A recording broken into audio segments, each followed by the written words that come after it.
Chapter 5:31. The cold wind blew, and the thick fog rolled and drifted, but it always stayed on the other side of the invisible boundary line, which looked very strange. In particular, the pair of eyes that had suddenly appeared in the mist on top of this mountain made one's scalp tingle. They were dark and mysterious. Atsu took a step back, but it did not have the intention to turn around and run away. Instead, it stared at the pair of eyes, which seemed to be very bold and fearless. After a while, Atsu let out a few deep roars, but it wasn't the kind that was threatening. Instead, it seemed to have a hint of inquiry and verification. The thick fog floated slowly, and after a while, a strange sound suddenly came from the fog. Moo! Atsu's eyes immediately lit up. There was actually some excitement on his face as he took a few steps forward. Not long after, the thick fog shook, and then a huge body slowly appeared from the fog. It was a huge oxen. On Mount Kunlun, the territory of the Kunlun party, such a huge oxen could enter and exit the forbidden area of Kunlun and scrupulously without any harm. Needless to say, it could only be the special oxen of Supreme Tianlun. Atsu grinned. It had not seen this oxen for many years, but it did not seem to be too unfamiliar with this oxen. It ran up quickly and circled around this oxen a few times, barking, and excitedly stretched out its front paw to pat oxen's belly a few times. Of course, oxen should also recognize this big black dog. Although when Atsu was still in Mount Kunlun, it was still a weak native dog, but oxen was still oxen. It had helped Atsu once, so it naturally had good taste. At this moment, facing the very happy Atsu, oxen looked more like a somewhat gratified but still calm big boss. It did not show much excessive excitement, but oxen did not dislike Atsu's excited behavior. At most, it looked at it helplessly with a little tolerance. Moo! Oxen let out a cry and walked out of the fog completely. Then, like before, it found a flat place on the earthen hill and lay down on its stomach, as if it had become a part of the earthen hill. Atsu followed, still looking very excited. It chased after oxen and kept barking, until oxen's tail suddenly stood up and patted its head a few times. Atsu shrunk its head, and only then did it calm down. In fact, after a few years, Atsu's appearance had also changed greatly. In terms of body shape, the mutated black dog was not much different from oxen. However, this oxen's aura was too strong. Wherever it went, it had the appearance of a king. Any creature in front of it would feel like they were a head shorter than it, which was why Atsu was still a little short. Oxen lay on the top of the earthen hill and looked into the distance. In the depths of the night, Kunlun mountain range was undulating, and everything was quiet and normal as usual. However, now that there was a black dog by his side, and thinking about its origin, it was definitely not normal. Moo! This time, Oxen was looking at the black dog, and there was a trace of doubt in its voice. Atsu hesitated for a moment, and then it probably thought of the identity and background of this giant beast in front of it, so it decisively betrayed Lu Chen. It stretched out one of its front legs and pointed in a certain direction at the foot of the mountain. Oxen rolled its eyes, but it had no intention of interfering. It still lay on the ground and did not move. This made Atsu, who originally wanted to follow this big boss beast into the thick fog to have a look, a little disappointed. It could not help but let out a few soft barks. Oxen did not pay attention to it, and seemed to have something on its mind. At that moment, it seemed to inadvertently look up into the sky. In the depths of the thick fog, there seemed to be a huge shadow swaying in the rolling fog, but it quickly disappeared into the depths of the fog. At this moment, suddenly, Oxen's eyes focused, and it turned its head to look at the bottom of the earthen hill. At the same time, Atsu seemed to have felt something, and at the same time, it walked to Oxen's side and looked down. In the silent night, a figure suddenly walked over from afar. Her clothes fluttered in the night wind, and her face was beautiful, like a fairy who had descended from the moon. It was White Lotus. In the night, Oxen and Black Dog did not make a sound, nor did they do anything else. They just quietly watched the girl come closer. White Lotus seemed to be very cautious, and her brows were slightly furrowed. She was also very wary of her surroundings, and from time to time, she would look around. However, perhaps it was because of the angle of her line of sight, She did not seem to notice the two animals on the earthen hill. Just like that, she slowly walked around the foot of the earthen hill, and then stood in front of the thick fog. She stared at the wall of thick fog, and a complicated expression appeared on her face, and she began to daydream. Should I go in or not? On the earthen hill, Oxen turned its head to look at Black Dog, and Atsu immediately shook its head, indicating that it did not know this person at all. It was the kind of person that had no relationship with him, and was very certain of it. Then Atsu's eyes turned, and it moved closer to Oxen's huge horn with its head, as if it was trying to encourage the mysterious and unpredictable Ox King of Kunlun to teach the arrogant girl a lesson for trespassing into the forbidden area. Oxen looked at it, and after a moment of hesitation, it slowly stood up. Atsu was instantly happy, and it wagged its tail and grinned silently. Of course, it was Lu Chen's first time coming to this forbidden area of Kunlun. Even though he had lived in the Kunlun party for many years, and had a secret special relationship with Lord Tianlan, he had always stayed away from places that would easily attract attention, and that was also the instinct of a shadow. However, now that he had a special mission from Lord Tianlan, the situation was naturally different. Although he had never entered this mysterious place shrouded in thick fog, since Lord Tianlan had sent him here, he would naturally have some instructions. Therefore, Lu Chen already had a good idea of the situation of this forbidden area between the clouds and the sky. For example, he now knew that the destination of his trip was not just in this thick fog. What was hidden in the thick fog was just a secret entrance. The biggest secret of the Kunlun sect, a 1,000-year-old sect, was actually hidden in the mysterious underground palace deep under the ground. To be honest, when he first heard this secret from Lord Tianlan, Lu Chen's heart reacted almost instantly, and he thought of the mysterious underground palace under the Immortal City. Although the two were very different, he did not know why, but he suddenly linked the two places together. Was it finally time for the secrets hidden under the dust of time to reveal their true faces one by one? Lu Chen walked slowly, and the surrounding fog automatically moved away from him. It was as if there was some strange thing or strange power on his body that could disperse the fog, as well as the strange things in the fog that couldn't be explained clearly. Then he walked all the way to the center of the thick fog and saw that place. Chapter 5:32. Lu Chen took out something from his bosom. It was a golden seal the size of half a palm. The golden seal was golden in color and radiated in all directions. The radiance that it emitted carried a sense of solemnity and solemnity. There was actually a faint aura of a king. When Lu Chen took out the golden seal and placed it on his palm, it was as if it had broken free from its shackles. The golden radiance immediately shot out in all directions. The radiance was so dazzling that it even made Lu Chen's face look like it was smeared with a layer of faint gold leaf. He had transformed into the golden statue of a deity in the temple. The dense fog that was originally entrenched and rolling in the surroundings suddenly retreated.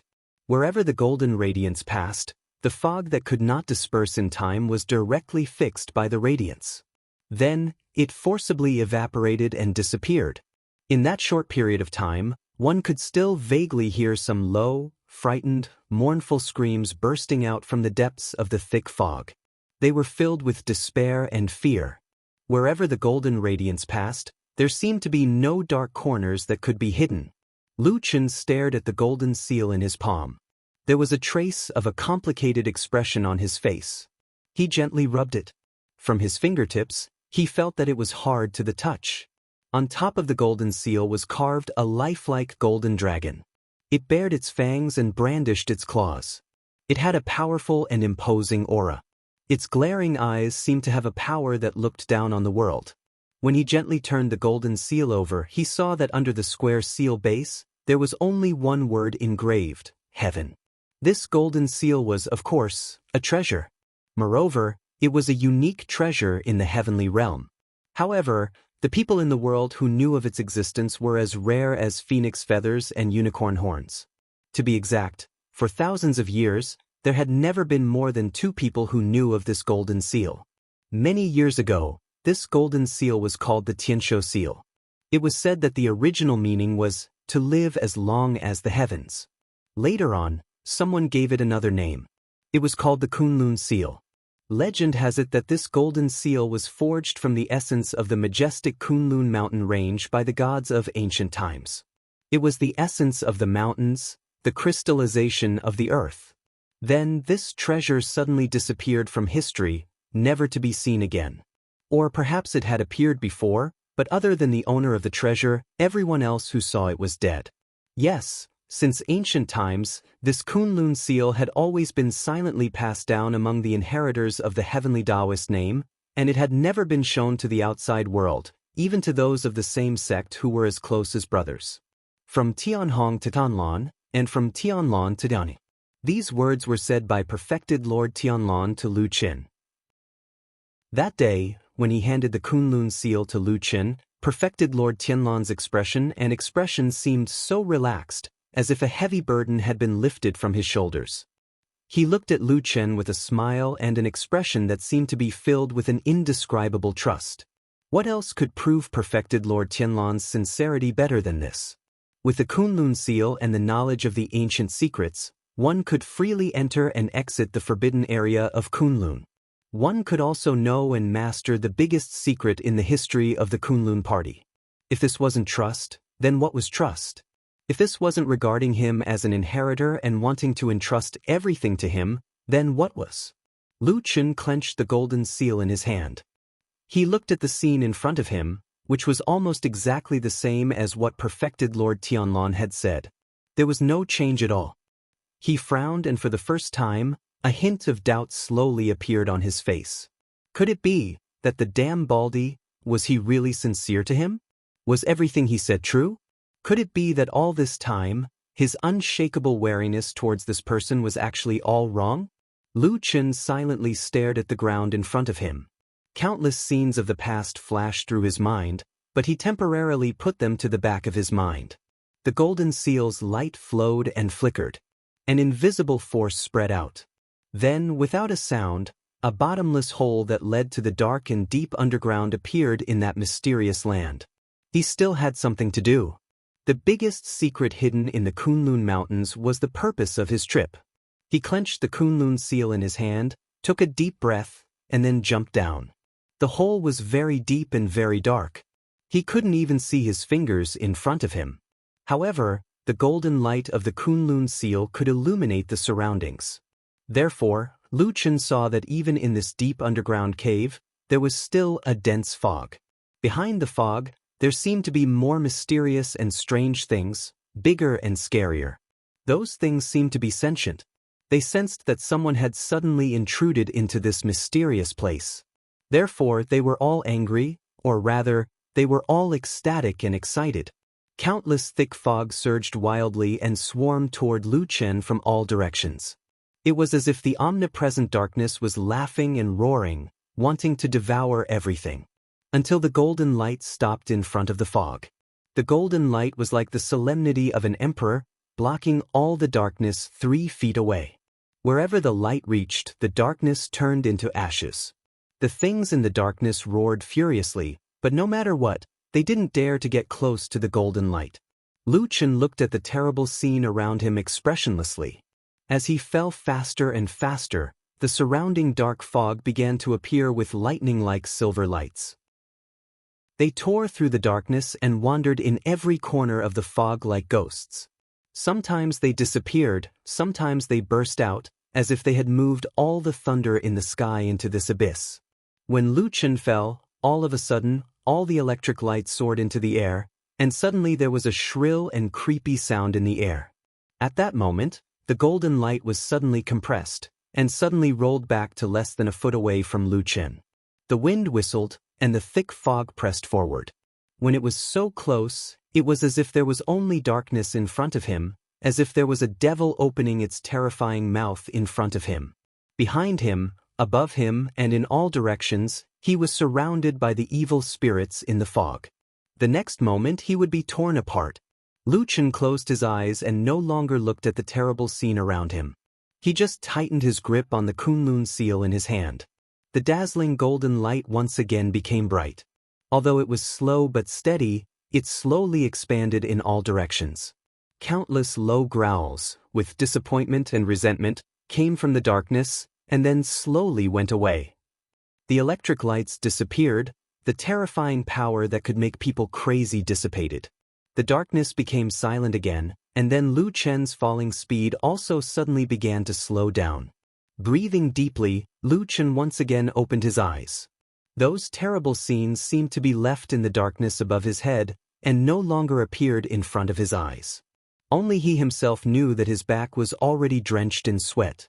In those dangerous moments before, if he slightly relaxed and lost his mind, what awaited him would probably be a fate that was more painful than death. His speed gradually slowed down, and the surroundings also gradually became spacious. After an unknown period of time, the Kunlun seal brought Lu Chen and slowly landed on a piece of land. Just what kind of secret was hidden in the depths of this unknown depth? Lu Chen let out a long breath, but without any hesitation he held the Kunlun seal in his palm and continued to walk forward. In the distant depths of the darkness, there was a vague shadow of a huge door, faintly discernible in the darkness. Chapter 5:33. The figure of the girl at the foot of the hill had been standing in front of the thick fog. She did not turn around to leave, nor did she walk into the fog. On top of the hill, oxen and black dog were lying side by side, looking down with a strange look in their eyes. After a while, White Lotus suddenly moved. She lifted one of her feet and seemed to want to walk forward. On top of the hill, oxen and black dog immediately raised their heads and looked at White Lotus in surprise. Atsu even stood up. White Lotus leaned forward and was about to walk forward, but her foot suddenly stopped in midair. Then, no one knew what she was thinking, but she silently retracted her foot. She stood in the same place and began to stare blankly, not moving for a long time. This confused the two animals on the hill. Atsu turned its head and looked at Oxen. Oxen also had a puzzled look in its eyes. It probably did not understand what the girl at the foot of the hill was trying to do. Atsu could not hold it in any longer. He approached the green ox and muttered a few words to it in a low voice. The green ox glared at him and shook its huge head. However, it lay down again as if it did not intend to do anything. Atsu looked in the direction of the thick fog and seemed to be a little anxious. It then looked down at the foot of the hill. Unexpectedly, White Lotus, who was standing in front of the thick fog and seemed to be hesitating whether to go in or not, suddenly took a few steps back without saying a word. It seemed like she had given up on going in. However, White Lotus's eyes were still on the thick fog in front of her. Occasionally, she would look up at the remaining 3 strange peaks that were still floating high in the sky. The light in her eyes was dim and difficult to see. Atsu looked back and forth and finally, it seemed like it could not stand it anymore. It was either curious or worried about Lu Chen, who had walked into the thick fog and disappeared. It turned around and looked at the fog for a while, then slowly and tentatively walked over. The place it walked to was the corner of the hill that Oxen had walked out of from the thick fog. It looked no different from its surroundings, at least from outside the thick fog. Behind it, the green ox seemed to have sensed something as well. It silently turned its head and glanced at Atsu's back. Standing in front of the thick fog, Atsu only felt that everything in front of it was gray, vague, and unfathomable. There seemed to be a kind of faintly frightening atmosphere in front of it. However, the fact that Lu Chen had walked in and Oxen had also walked out of it probably gave Atsu a lot of courage. Therefore, Atsu did not hesitate for too long. It tentatively raised its foot and stretched out its foot into the thick fog. The front of the dog's paw touched the fog. Just like all the fog in the world, Atsu's foot entered it without feeling anything. The thick fog in front of it was not like the terrible poisonous miasma in the legends, where anything that touched it would immediately be poisoned and turn into a pool of yellow water. Everything seemed to be normal. Except for the fact that the fog was a little thicker, it seemed to be harmless to Atsu. After a few attempts, Atsu suddenly became bold. It turned around and barked at Oxen, then walked forward. However, it did not notice that behind it, Oxen was looking at it as if it was looking at a fool. Atsu was very happy and proud. After its body entered the thick fog, it found that nothing had happened. Everything was safe. Then it wagged its tail and turned around. It proudly poked its head out of the fog and barked at Oxen. It seemed to be saying hello, but it also seemed to be saying something like, "Look at me." Oxen looked at it quietly with a strange look in its eyes. Atsu grinned. Just as it was about to show off a few more times, its face suddenly froze. It seemed to have felt something. A moment later, a trace of panic suddenly flashed across its eyes. However, before it could react, it saw the thick fog around it suddenly rolled rapidly from all directions and suddenly surrounded it.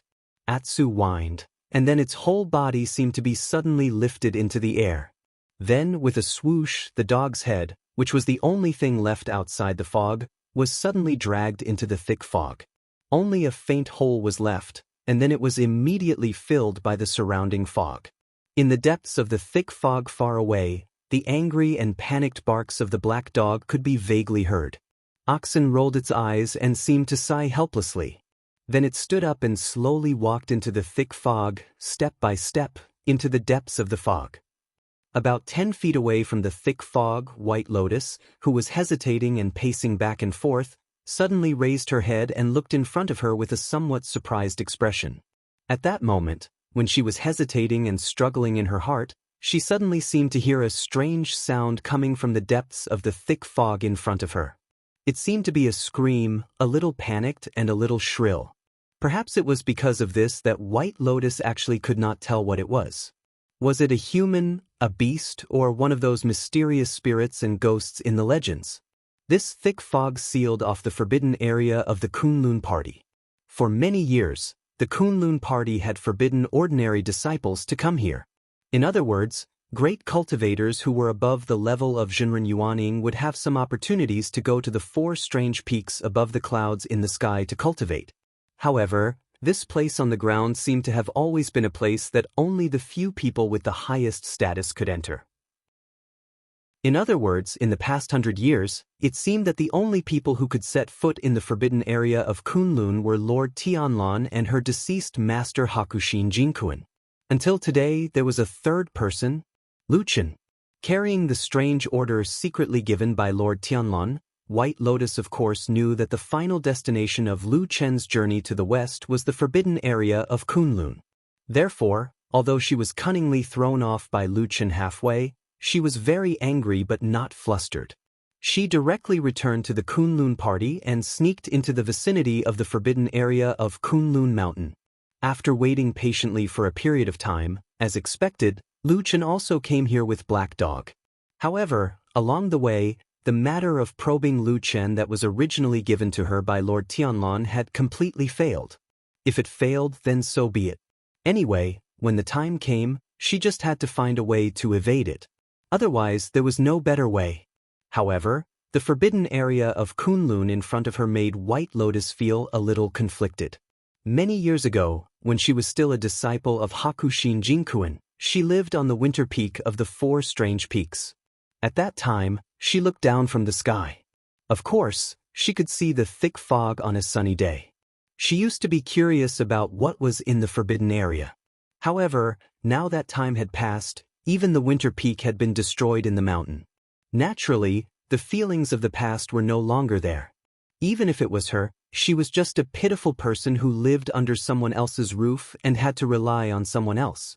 But what secret was hidden in this thick fog? Judging from the solemnity of the Kunlun party, there must be a big secret in it. Then, could this secret be an opportunity that she longed for?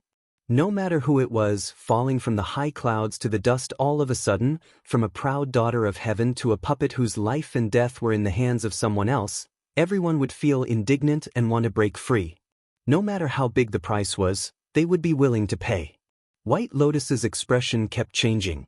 Then, she could not help but slowly approach the thick fog.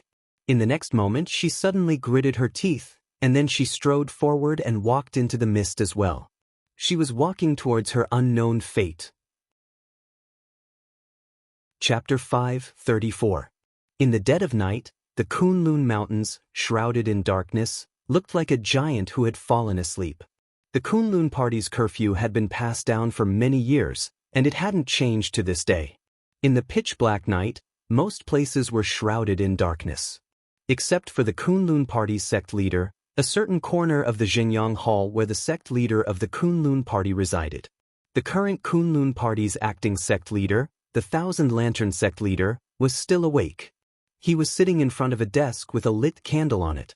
The candle was covered with a delicately crafted lampshade, allowing the dim candlelight to illuminate the area around him. It also illuminated his solemn and indifferent expression.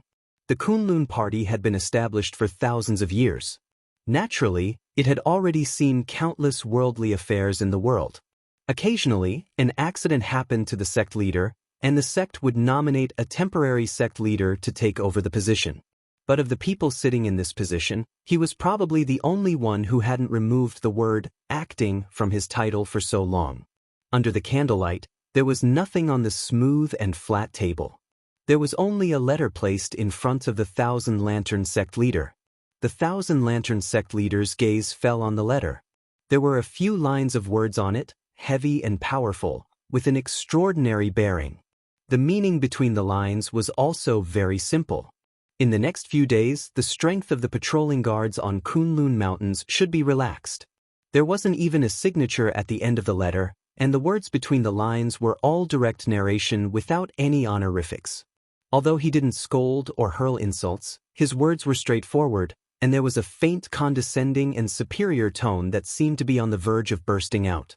The Thousand Lantern sect leader looked at the letter expressionlessly. He read the words on the letter word by word. He didn't know how many times he had read it, but his face was gloomy. Suddenly he stood up, turned around, and walked towards the door. In the middle of this, his wide sleeve brushed across the table. When it slid down the table, the letter on the table had already disappeared. Pushing the door open, the Thousand Lantern sect leader walked into the darkness. In the deep night, there was only darkness around him. There wasn't a shadow of a person. Even he himself looked like a ghostly shadow walking in the night, moving forward alone. The cold night wind blew past. He passed through the corridors and walked along the stone path, walking further and further into the night. He did not meet anyone along the way, because he had secretly arranged for the night patrol guards to be sent away. People's moods change, don't they? Thinking back to when he first ascended to the throne, he was full of ambition and looked down on everyone. He felt that his achievements were so brilliant that his 100 years of forbearance were not in vain. Once he grasped great power in one day, he would be filled with great ambition and ambition. He would definitely make a peerless achievement, make the people of the world look at him, make tens of thousands of people respect him, and make the majestic Kunlun's successive generations of founding masters sigh with admiration and pride. Only in this way could he live his life in vain. Only in this way would he be worthy of his abilities, and he wouldn't have wasted so many years of suffering. A cold night breeze blew over, brushing past his cheeks. The chill was like a knife. Qian Dangzhenren's footsteps slowed down.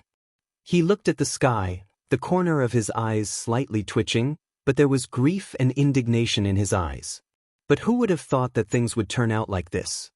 His ambition was empty, and he carried the title of sect leader spiritual master in vain. But how many disciples and how many forces in the sect could not work together until today? Each one of them secretly colluded, each one of them paid lip service, and each one of them opposed in secret. Even the two words acting sect leader spiritual master, in front of his head, in a flash of many years, unexpectedly no one proposed to remove it. Why was this? That year when he first ascended to the throne, he sat upright on the high platform, majestic and solemn. Every day when he walked through the sect, the disciples who saw him would respectfully salute him, calling him sect leader spiritual master. How comfortable and happy was that? Even if he carried a solemn expression on his face, his heart was truly happy. But now? So many years had passed, but the two words acting still existed in his title, and his mood had also changed drastically. The disciples who met him in the past were still respectful when they saw him, and even the way they addressed him didn't change. But in his heart, there was no longer the slightest bit of happiness. Qian Dangzhenren couldn't help but secretly think in his heart, these people, these seemingly respectful disciples, every time they saw him and addressed him respectfully, were they laughing in their hearts? Were they secretly ridiculing him, the acting sect leader spiritual master who had held the position for the longest time in history? Every day, Qian Dengzhenren felt that his days were beginning to become torment, because he constantly discovered that everyone under the heavens didn't respect him very much. In everyone's hearts, the Kunlun party still had a real emperor, and that was the true existence that everyone revered. That person was like a sun, burning fiercely, radiating boundless light, suppressing all other radiance, so that everyone could only see him. Even the sect leader spiritual master, who was supposed to be the highest leader of the Kunlun party, was overshadowed in front of him. This matter shouldn't have been like this. Qian Dengzhenren stopped in his tracks. In this boundless night, he passed through the curtain of night and finally arrived at the foot of a dark mountain. There was a tightly shut cave abode there, and the entrance was overgrown with weeds, as if it had long been abandoned. Qian Dengzhenren quietly stood at the entrance of the cave abode, a trace of hesitation and doubt in his eyes. But when he clenched his hands in his wide sleeves, he touched another light object. It was like a letter that was as light as a feather. But for Qian Dengzhenren, that letter was perhaps as heavy as Mount Tai. He took a deep breath, threw all his worries to the back of his mind, and quietly walked over. The abandoned cave abode's stone door was tightly shut, but traces of the restrictions could still be faintly seen. But for Qian Dengzhenren, who had grasped many of Kunlun's secrets, this was no problem at all. He easily unlocked the restrictions, and as the heavy stone door opened, he walked in. Darkness extended ahead, but the air was unexpectedly not oppressive and oppressive. It should be because this place had maintained good ventilation for many years. After walking through the dark passage, there seemed to be a somewhat oppressive light coming from the depths of the cave abode. At the same time, in the depths of the dark shadows, behind the light, there seemed to be a voice that lightly coughed and let out a sigh. Qian Dengzhenren looked in that direction, and without further hesitation, he directly walked over. The darkness clustered around his figure as he walked into the depths of the cave, and he saw the source of the light. It was a bright pearl embedded in the rock stratum above his head, emitting a faint glimmer. Behind the light was a stone bed, and a figure was sitting on it without moving at all, as if he was a wooden statue. A few chains that were suspended in the shadows were deeply nailed into the incomparably hard stone wall. At the same time, with the help of the faint light, one could see the strange runes on the chains. The light was flickering, and a strong aura of magic power was constantly emitting from them. The figure in the shadows slowly raised his head and glanced at Qian Dengzhenren. Qian Dengzhenren's expression was complicated as he stared at the darkness. After a moment, he sighed and said, "Long time no see, senior brother." Chapter 5:35. The face of the person in the shadows was a bit indistinct.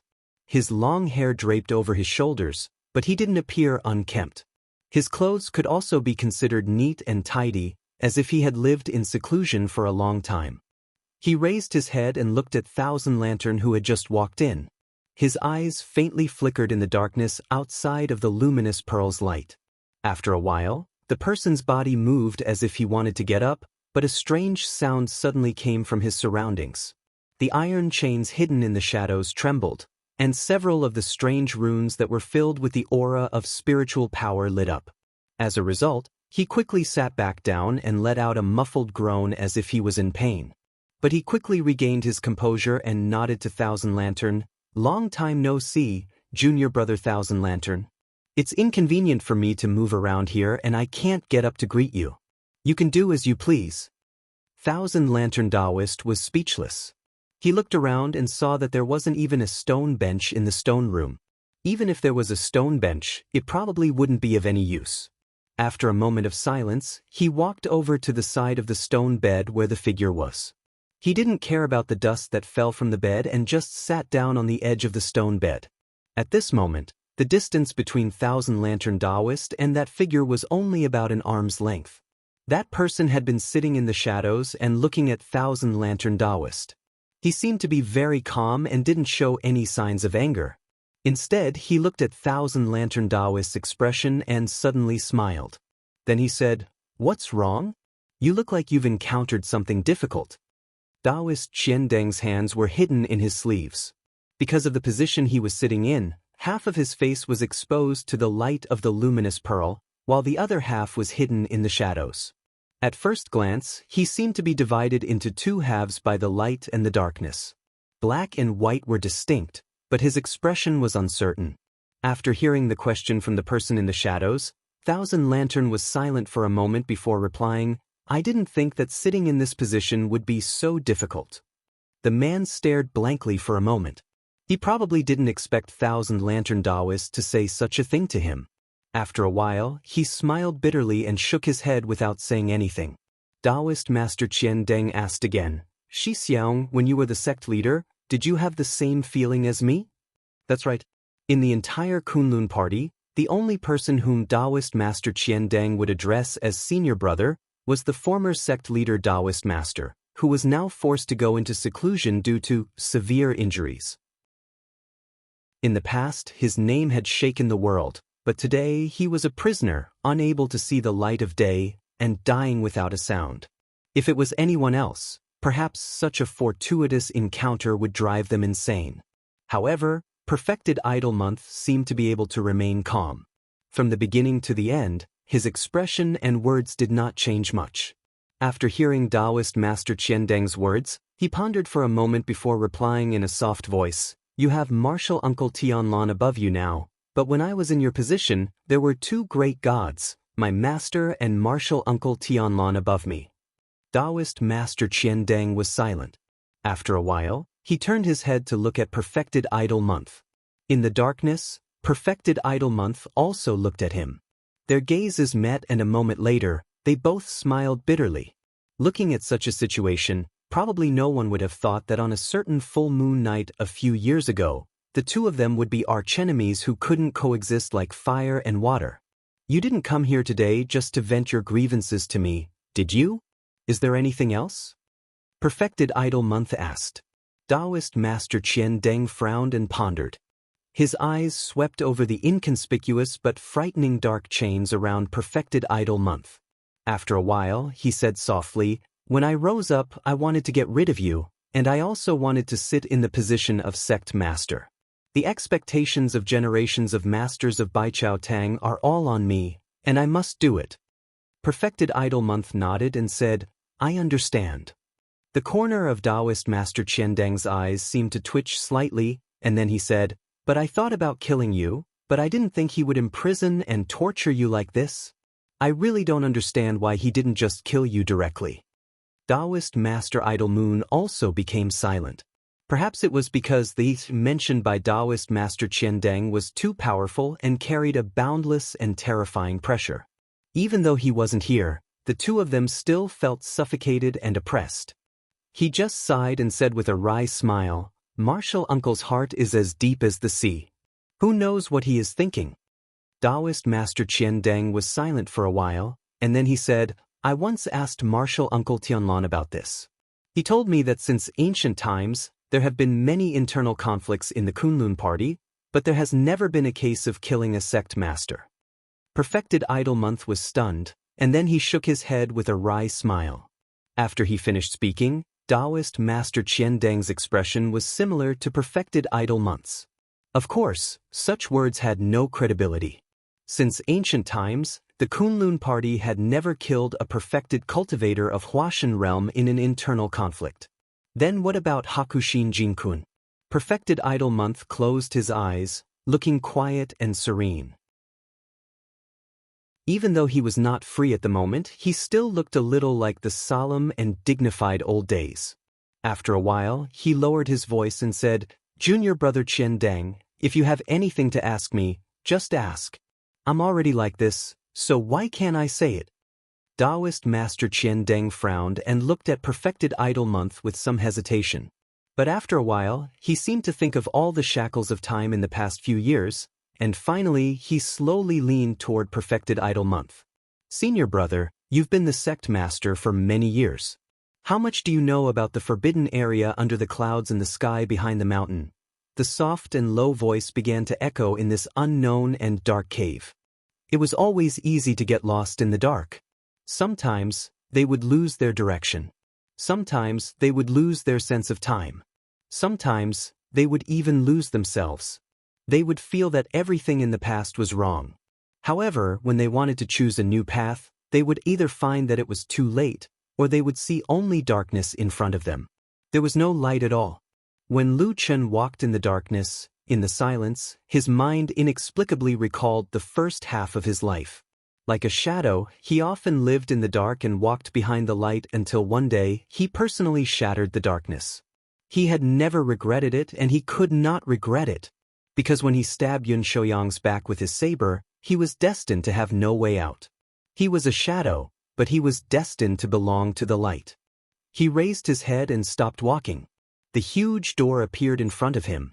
The golden light of the Kunlun seal sprinkled on the ancient door, as if it was narrating the dust-laden history of the past. He silently looked at it and then walked forward. For some reason, the darkness here was especially thick, and even the golden light could not force back the shadow. Therefore, when looking from the back, one could clearly see that Lu Chen was walking out of the darkness with the golden seal, and step by step, he walked into the depths of the darkness until the darkness completely swallowed his figure and then disappeared without a trace. Boom! In the depths of the distant darkness, there seemed to be a low and deep sound, as if a heavy door had opened a small gap and then slowly closed. Chapter 5:36. Lu Chen had already discovered that the darkness he was in was different from the darkness he had been in before. The darkness here was particularly thick. Although people did not feel any discomfort in it, the oppressive feeling was unusually obvious. If all the darkness of the night in the human world was like a thin veil of mist, once a light shone, it would retreat calmly and quietly. But at this moment, inside and outside this ancient and huge door, the darkness here was so thick that even the light seemed to be swallowed. There was light in the darkness. It came from the Kunlun seal in Lu Chen's hand. The golden light was still flickering, but it was different from when he was walking in the thick fog on the ground. At that time, when the fog encountered the Kunlun seal, it was as if it was facing a great enemy, like a tiger, and they all avoided it. But in this underground ancient cave, especially when Lu Chen walked behind this huge ancient door, the darkness had been silently lingering around him. Even the golden light of the Kunlun seal could only illuminate a small area nearby. A little further away, the light seemed to be swallowed by the darkness, silently disappearing into the shadows. Lu Chen also heard the muffled sound of a door closing behind him. He knew that the ancient door had closed behind him.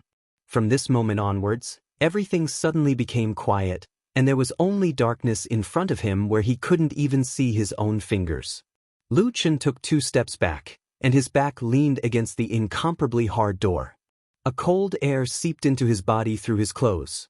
For some reason, Lu Chen's body suddenly trembled, and then he discovered that the black flame hidden in his Dantian sea of qi suddenly jumped, as if it was stimulated by something, or perhaps it was awakened by something, and it slowly burned.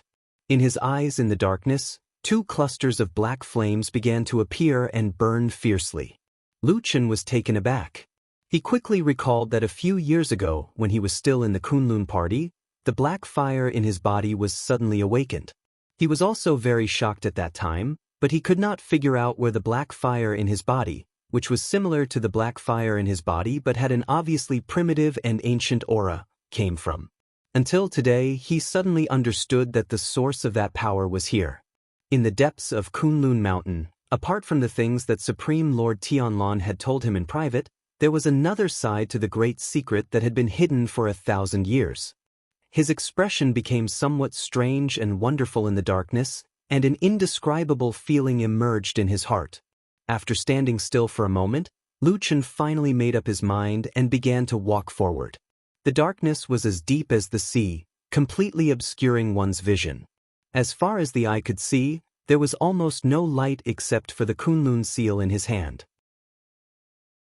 Lu Chen could not see anything more than a foot around him. In the darkness, this place could be as wide as the sea, or as narrow as a shack. If he took one more step, he would hit the wall. Every step was taken very carefully, because in such darkness, he did not know whether his next step would be empty, whether he would step on a trap, or whether something strange would happen. However, from another angle, in a vast and empty space of darkness that had suddenly been magnified countless times, something moved slightly in the darkness. Looking up, the glimmer of light in the distance was swaying in the dark sea, slowly walking over. Lu Chen did not know how long he had walked or how far he had walked, but in his perception he seemed to have walked very far, and a lot of time had passed. However, he clearly remembered that on the night before he left Mount Celestial Dragon, Supreme Lord Tianlan had clearly told him that in this place, all his perceptions could be wrong. This place was different from the entire cultivation world of the Divine Land. This place was unique in this world. This was the territory of that thing. In any case, Lu Chen still felt that he had walked for a very long time, and he felt a little tired. However, he immediately realized that this feeling of fatigue should not have appeared after he walked. Years of cultivation had long tempered his body. Purely walking without any spiritual power consumption, he should not be tired even if he walked for 3 days and 3 nights. There was indeed something strange here.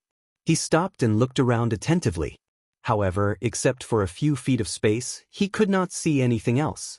Darkness surrounded him, and everything seemed to be silent.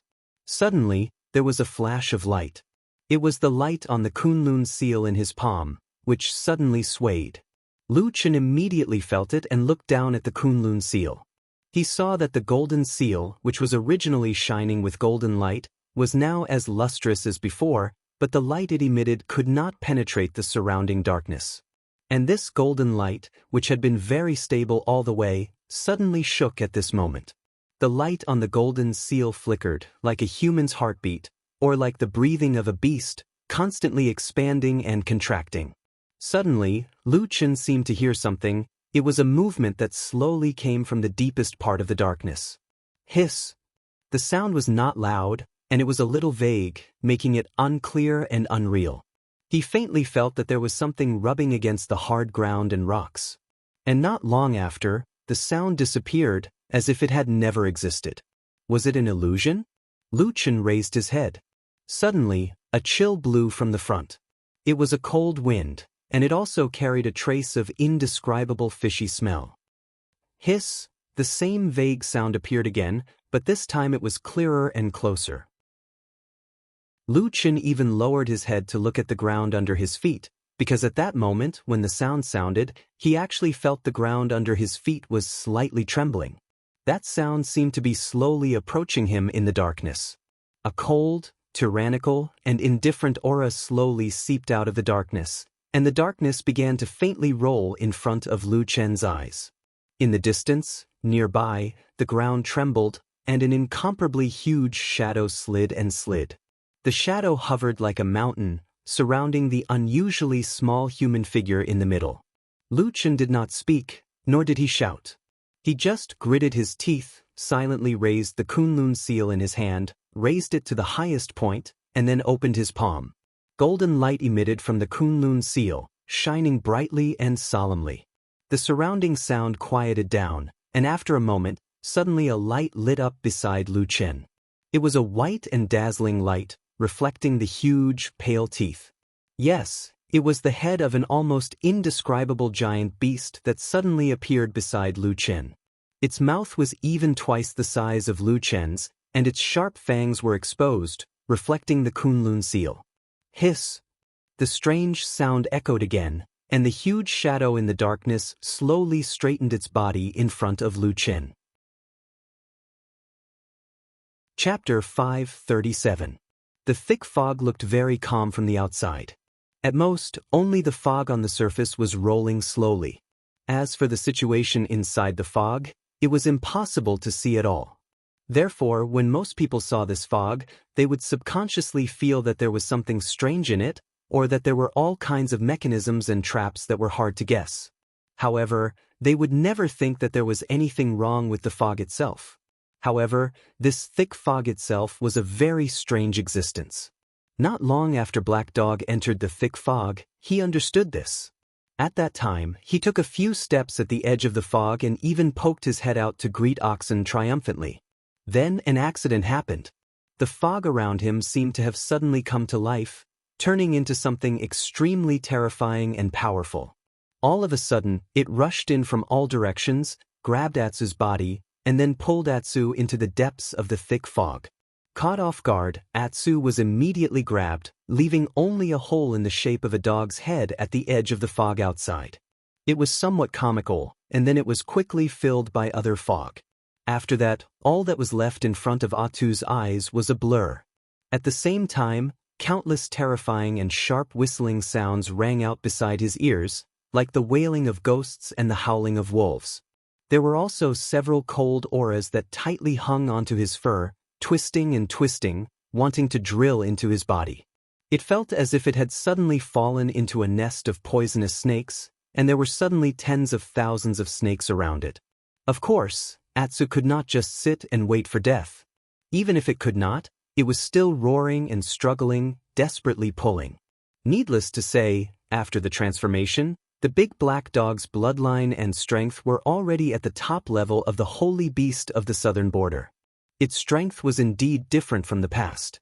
In addition to being caught off guard at the beginning, when Atsu began to struggle and resist, those strange things around it were not so easy to control it. Its muscles bulged, and its originally soft fur instantly became as tough as steel. Although the cold auras were powerful, they could not penetrate Atsu's body for a while. At the same time, Atsu roared and struggled madly. There was a series of deep, pa-pa-pa-pa sounds, but it was as if something in the fog around it had snapped. But one strand of fog was broken, and at the same time, another 5 or 10 strands of fog rushed over. In this thick fog, there seemed to be an unimaginable number of strange things that could not be seen clearly, and they were rushing over from all directions like countless ropes, madly binding Atsu's body. Atsu was still struggling, but his voice carried a sorrowful tone. At the same time, he felt a trace of worry in his heart. It's such a terrifying mist, and Lu Qin had walked in as well. Could something have happened to him? Otherwise, why would there be no movement for so long? After the fierce struggle of Atsu, the inside of the thick fog had become a mess. All the fog was spinning and rolling rapidly, and countless screams could be heard one after another. Even though Atsu tried his best to resist, he was still caught and dragged into the depths of the fog. Moreover, it could be seen that even though Atsu's struggles temporarily blocked the harm to his body, as time passed, there would only be one end for him. A trace of despair and sadness flashed across Atsu's eyes. It was unknown whether it had thought at that moment that it was a dog that dominated the world, but now it died here so unjustly. It was too shameful. The fog rolled around, not caring about the sensitive dog at all. It was single-mindedly focused on grabbing this hard-won delicacy. After a long stalemate, just when Atsu was about to give up, a low cry suddenly came from the fog behind it. Moo! Oxen's huge body walked out of the fog. The strange thing was that the terrifying and arrogant fog, for some reason, was attacking the black dog crazily, but when it saw Oxen, it would all move aside. Occasionally, when there was fog that could not move away in time, Oxen would often just look at it, smack its lips, open its mouth, and spit out a ball of flame, burning the fog completely. Oxen's pace seemed slow, but it was actually very fast. In just a few steps, it had reached the side of Atsu, which was firmly bound by the thick fog. The fog that entangled its body did not move away, but still held on tightly to Atsu, as if it was reluctant to let go. Without any hesitation, Oxen opened its mouth and spat out a mouthful of golden flame. In an instant, there was a bone-chilling scream in the air, and the fog's tentacles were turned into nothingness. The black dog fell heavily to the ground with a plop. The thick fog shook violently, and those sharp cries went straight to the sky, as if there was something extremely angry roaring at Oxen. In response, Oxen's reaction was very arrogant, as if it could not even be bothered to respond. It only lowered its head to look at Atsu, then kicked Atsu's but with its hoof. Atsu, which was a little dizzy from the fall, suddenly shivered and jumped up.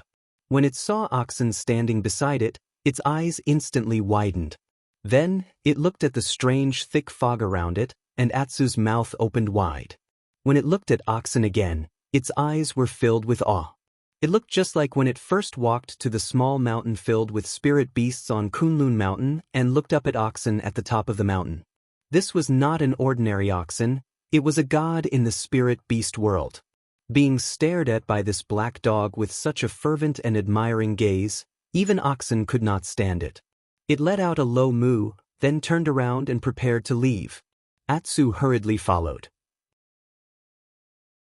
It stuck closely to Oxen's side and walked together with it. The fog around them surged, and screams were heard one after another, filled with anger and helplessness. However, just as this matter was about to end, suddenly, there was a sudden fluctuation in the thick fog in front of them. A moment later, a few screams were heard, followed by a series of intense fighting sounds. Then, the fog around Oxen suddenly paused, and like a gust of wind, it swept past them and rushed toward the place where the sounds came from. The scene was a little terrifying, as if a group of hungry sharks had smelled fresh blood and were madly rushing toward their prey. Atsu stopped and looked in that direction, then turned to look at Oxen. Oxen also stopped and looked in that direction. They were spirit beasts, so their ears were very sensitive. They clearly heard the sound earlier. It was a young girl's scream. At this moment, the only one who could make such a sound was White Lotus. She came in as well. Oxen raised its head and rolled its eyes as if it wanted to leave, but when it looked down at the black dog, it realized that Atsu was standing there hesitantly. Oxen looked at Atsu, and Atsu felt its gaze. After a moment of hesitation, it wagged its tail and made a few deep sounds at Oxen. Oxen looked at Atsu quietly for a moment, then nodded and walked in the direction of the sound. Chapter 5:38. Oxen took a few steps forward and suddenly looked back, only to find that the black dog had also followed it and was right beside it. Oxen hesitated for a moment, but it shook its head and let out a low moo. It stopped and did not continue to move forward. Instead, it swung its tail and patted Atsu's head, then turned around and walked in the other direction.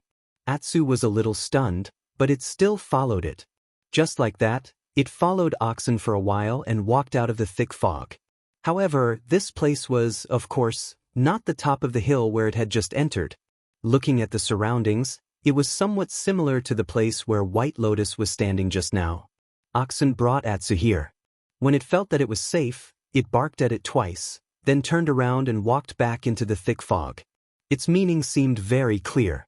It probably felt that it should bring Atsu out first. After staying in the thick fog for a long time, it was always dangerous. Even if it wanted to save two people at the same time, it would be a little difficult. Atsu seemed to understand what Oxen meant, so after the initial surprise, it quickly calmed down. However, it still looked at the thick fog anxiously. After Oxen turned around and entered again, the fog seemed to have calmed down again, at least from the outside. What kind of strange thing was hidden in this thick fog? It was so strange and terrifying, and it was in the depths of the 1,000-year-old Kunlun party. It was really hard to imagine. It was also very puzzling. Why did the Kunlun party allow this thing to exist here for so many years? Atsu waited for a while, but there was still no sign of Oxen coming out. This made it a little anxious, but it did not dare to enter the thick fog again. In the end, it simply lay down on the ground. In its heart, it thought of Lu Chen, who had entered this mysterious forbidden area earlier. It wondered how he was doing now. Lu Chen didn't feel good. While Atsu was worried that Lu Chen would be hurt by the fog, Lu Chen had actually passed through the dangerous fog with the help of the Kunlun seal and arrived at the deepest part of the earth, which was the biggest secret hiding place in Kunlun Mountain. However, this place seemed to be the deepest darkness in the world, and even light couldn't penetrate it. In his mind's imagination, especially after passing through the ancient and huge door in front of him, he felt that he should be in an unprecedentedly huge underground cave, even bigger than the cave he saw in the mysterious city below the celestial city. But all of this was just his conjecture. In fact, he knew nothing more than 3 feet around him. The darkness here was so thick that it blocked almost all of his senses. At the same time, there was another mysterious force that constantly interfered with his perception. Rationally, he kept telling himself that this should be a huge space, but in reality, Lu Chen always felt that there seemed to be an extra wall around him, a dark and high wall. Many times, he would hit a hard wall if he took a step, and maybe the next step would be a dead end. until an indescribable giant beast suddenly appeared in the darkness. In Lu Chen's mind, the invisible high walls around him seemed to have suddenly turned into a huge mountain, tightly sandwiching him in the middle. He stopped in his tracks and subconsciously tightened his body. There was nothing he could do. Even though he had always had a strong will, the huge mouth and fangs that were right in front of him, as well as the unimaginably huge body in the darkness, made him feel insignificant. It was an instinctive reaction. However, this unknown giant beast that suddenly appeared from the darkness did not seem to be like those bloodthirsty beasts that directly crushed the little ant in front of it with the force of a thunderbolt. Instead, it remained motionless after it appeared. After a moment of calmness, Lu Chen immediately raised his arm. He raised one arm towards the sky and slowly raised it up high. In his palm was the Kunlun seal that was flickering with golden light. As he slowly raised it up high, it lit up and seemed to brighten up the surroundings. In the surrounding darkness, there seemed to be a flash of lightning. A moment later, a light suddenly emerged from the darkness and then gradually became clear. It was a huge eye, right above the huge mouth. It seemed that since the beginning, this giant beast had only placed its head next to Lu Chen, but did not open its eyes. The eye was very big, but the pupil was strangely long and thin. The surroundings were golden, but the pupil was unfathomably dark, like the pupil of a snake. Lu Chen raised the Kunlun seal to the highest point he could reach. Other than that, he remained silent and did not speak. The strange and huge eye set its eyes on the Kunlun seal. The golden light was reflected in its pupil, like a burning flame. Then, like a thunder from the depths of the sky, a voice with a soul-shaking power echoed in Lu Chen's ears, saying, "Who are you, Tianlan?" Lu Chen frowned, only feeling a faint buzzing sound in his ears. He hurriedly ran his spiritual force, and after a while, this discomfort was suppressed. Then he said in a clear voice, "My name is Lu Chen, a disciple of perfected Lord Tianlan." There seemed to be a trace of surprise in the huge eye. It looked at Lu Chen with some strange and complicated emotions and said, "Doesn't he never accept disciples?" Lu Chen said, "Earlier this year, he accepted me on Sky Dragon Mountain in the Immortal City." Hiss. A strange sound came from around, as if the body of the huge beast was slowly moving. At the same time, there seemed to be a slightly mocking laugh in the darkness, and then the huge beast said in a low voice, "It seems that even he can't stand to be alone for the rest of his life." Speaking of this, the huge beast paused, then looked at Lu Chen and said, "What's your name?" "Lu Chen." The huge beast shook its head slowly and said, "Not this. It's the Taoist name he gave you." Lu Chen was stunned for a moment. He did not expect that the gigantic beast in front of him would know about the inheritance of the Tian Taoist name like the back of his hand. It was obvious that perfected Lord Tianlan had an unimaginably close relationship with this ancient beast that had been hiding in the depths of Kunlun Mountain for countless years. After hesitating for a moment, Lu Chen decided to tell the truth. "Tianing." The huge beast seemed to think about this Taoist name for a while, then suddenly laughed in a low voice, but Lu Chen could not tell whether it was sarcasm or praise in its laughter. After a while, the huge beast said lightly, "For many years, those who inherited this Taoist name, Tian, did not have a good ending. Don't regret it." Lu Chen's body trembled slightly. He looked up at the strange huge eye high up in the sky and suddenly asked, "My master and I are still alive, and I'm not familiar with the past of my ancestors. However, I've heard that my grandmaster ancestor Tian Hong died of old age and passed away safely under the care of his two personal disciples." In the darkness, the huge beast looked at him. After a while, it said coldly, "Do you believe Tianlan's words?"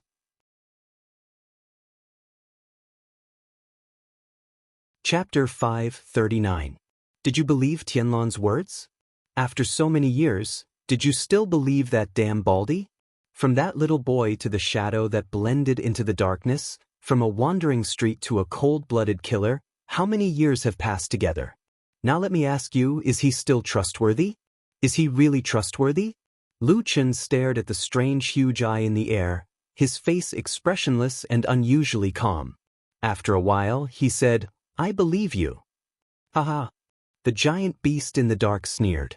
Its huge body hidden in the shadows seemed to move again, oppressing the earth and making it tremble slightly. It seemed that it might collapse like a hill at any time and crush Lu Qin, who was trapped in the center, into pieces.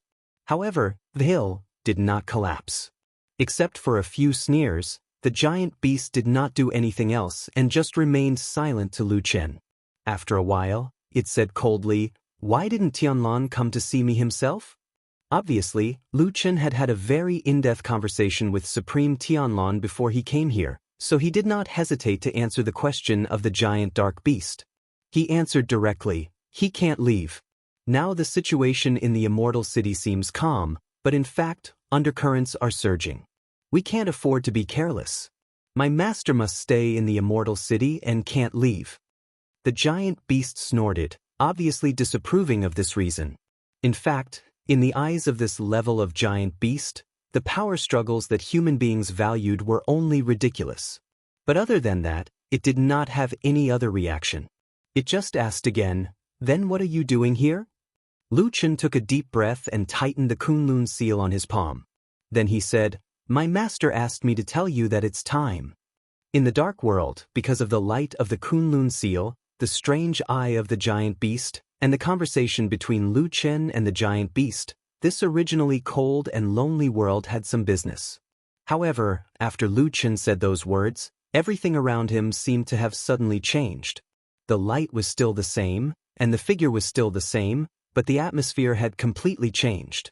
All sounds disappeared at that moment, and the dark world seemed to have fallen into a dead silence. After a moment, the huge snake-like eye also disappeared. Then there was the sound of thunder, suddenly drifting from the darkness, from far to near, rumbling. Then, the darkness suddenly rolled, and a tall figure like a huge mountain appeared in front of Lu Qin. It was almost impossible to see the whole figure, but the golden light of the Kunlun seal seemed to have been unlocked at this moment. Suddenly, the light shone brightly and shot toward the surroundings, illuminating the dark world. Lu Qin held his breath and stared ahead. At the border between the brilliant golden radiance and the endless darkness, a huge shadow descended. In the depths of his pupils, that shocking scene was reflected. An indescribably huge black dragon slowly appeared in front of him. The dragon's breath was like a thunderclap, and the huge dragon's claws pressed on the ground, causing the rocks to crack. This kind of terrible and terrifying creature should never exist in this world, because they always seem to have the power to easily destroy the world. Its body seemed to have an ancient and wild aura, as if it had come from ancient times and suddenly appeared in this world. The dragon race, which once only existed in myths and legends, appeared in front of Lu Qin for the first time. The time has come? The rumbling sound was like rolling thunder, slowly rolling over the top of Lu Qin's head, and the huge dragon's head fell down. This time, it was a pair of dragon eyes that lit up, and Lu Qin could even see the surprise and disappointment in those eyes. Perhaps it had been waiting for this day for far too long. Lu Qin clenched the Kunlun seal in his hand, nodded, and then said, "Yes, the time has come. Master asked me to tell you, and then said that if you are willing, you can come with me to the Immortal City." In the forbidden area between the clouds and the sky, oxen walked in the thick fog, and it did not seem to be in a hurry at all. Although it had taken some time to bring Atsu out of the thick fog, it did not seem to care. Even if there was another girl waiting for its rescue in the thick fog, oxen seemed to be full of confidence. It was as if this bull would always be so unhurried. It walked confidently, and along the way, the fog avoided it, and it did not encounter any resistance or obstacles along the way. Of course, there was no danger to speak of. The fog that was so dense that it could make people lose their sense of direction did not seem to have any effect on the green ox. At most, it raised its head and probed the air a few times.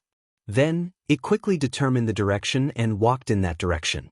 Not long after, it heard the sounds of an intense struggle. At this time, it was impossible for anyone else to be struggling in the fog except for White Lotus. Oxen walked in that direction, and in a few steps, it saw the figure of White Lotus in the depths of the fog, who was trying her best to resist the monsters in the surrounding fog. A gust of cold air blew in its face, and Oxen stopped in its tracks. It was the cold air that was emitted from White Lotus's body, and all the fog that was pouncing on her was somewhat afraid of this kind of cold air, and for a moment, it could do nothing to her. However, White Lotus was also flustered, and it was obvious that her breathing was not calm, and her follow-up was weak. It seemed that after a while, she would be exhausted and defeated. Oxen walked straight over. Suddenly, there was a loud howl in the thick fog, and it seemed to be extremely angry, and it roared at Oxen crazily. However, Oxen ignored it and only walked all the way to White Lotus's side. On the way, there were a few clouds of fog that seemed to be unable to bear it and blocked its way. Oxen directly spat a few mouthfuls of flames at them, burning them completely. White Lotus also saw the figure of Oxen, and especially when she saw Oxen's actions, a look of shock and awe flashed across her eyes. She had never seen such a powerful giant beast before. Oxen walked to her side, and the surrounding fog that had been attacking endlessly retreated angrily but helplessly, giving way to an empty space. White Lotus finally breathed a sigh of relief, and her body suddenly became weak, and she almost sat on the ground. Oxen glanced at her, and then signaled White Lotus to get on its back. White Lotus was startled for a moment, and she was a little hesitant. After all, she was not familiar with this oxen, but now that it was a matter of life and death, there was no room for hesitation, so she quickly climbed up. Then, Oxen turned around and left. The surrounding fog chased after it, but it did not dare to get close, and from time to time, there were shrill and angry cries, looking flustered and exasperated. On the back of the ox, White Lotus breathed a sigh of relief, and at the same time, a complicated expression flashed across her face. The giant beast under her was the most powerful creature she had ever seen in her life, and it was far stronger than the low-level magical beasts and monsters that she had encountered when she was cultivating the blood food secret technique. She seemed to be a little uneasy. She thought of her fate of wandering around all these years. Suddenly, something moved on her neck. She looked down and found that it was a twig that she wore on her body. She did not know how it had fallen out during the fierce battle just now, and now it was hanging in front of her chest. She stared at this ancient branch and did not speak for a long time.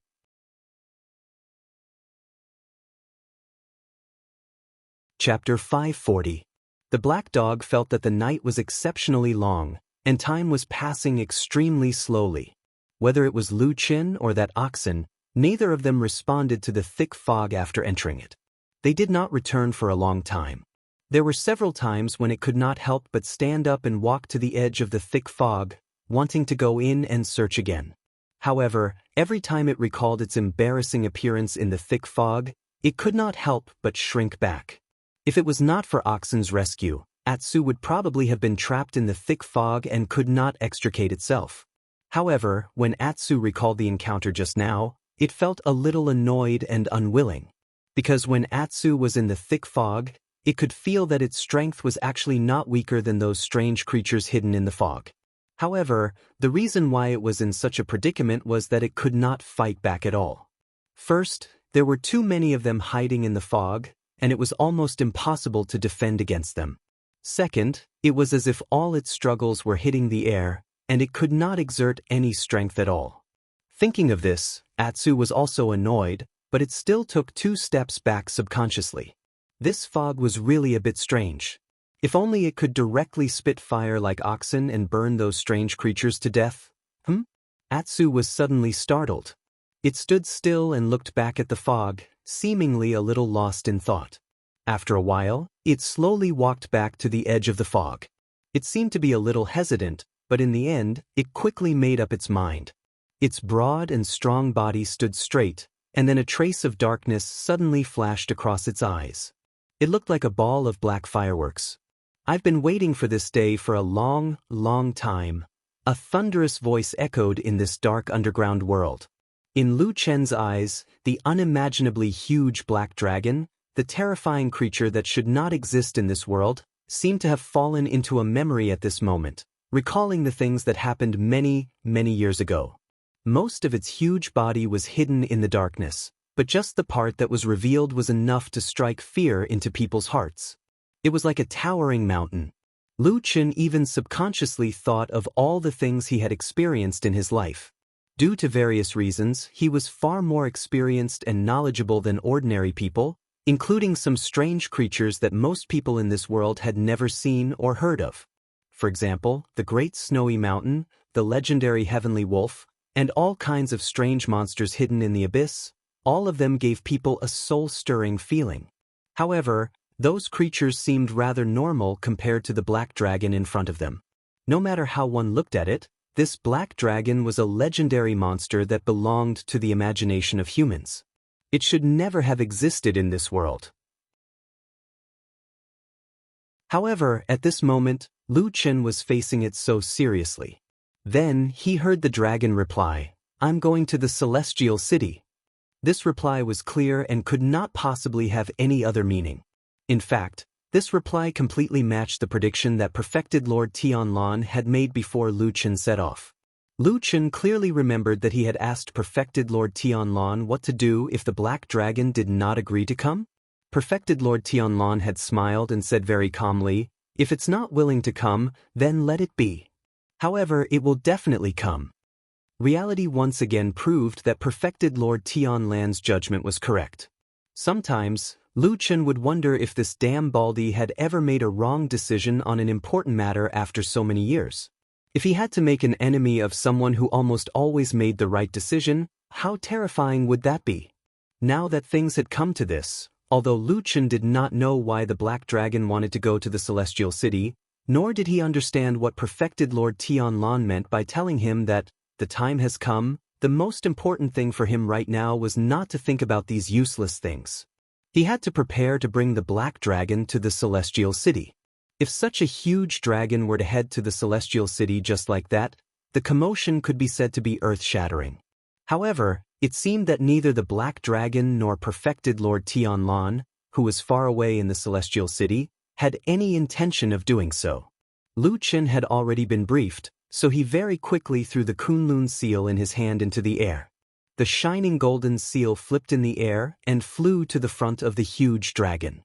Then, it suddenly stopped, as if it had been grabbed by a force. The black dragon leaned forward as if it was about to make a move. However, at that moment, its eyes suddenly narrowed and it raised its head. It seemed to be slightly surprised.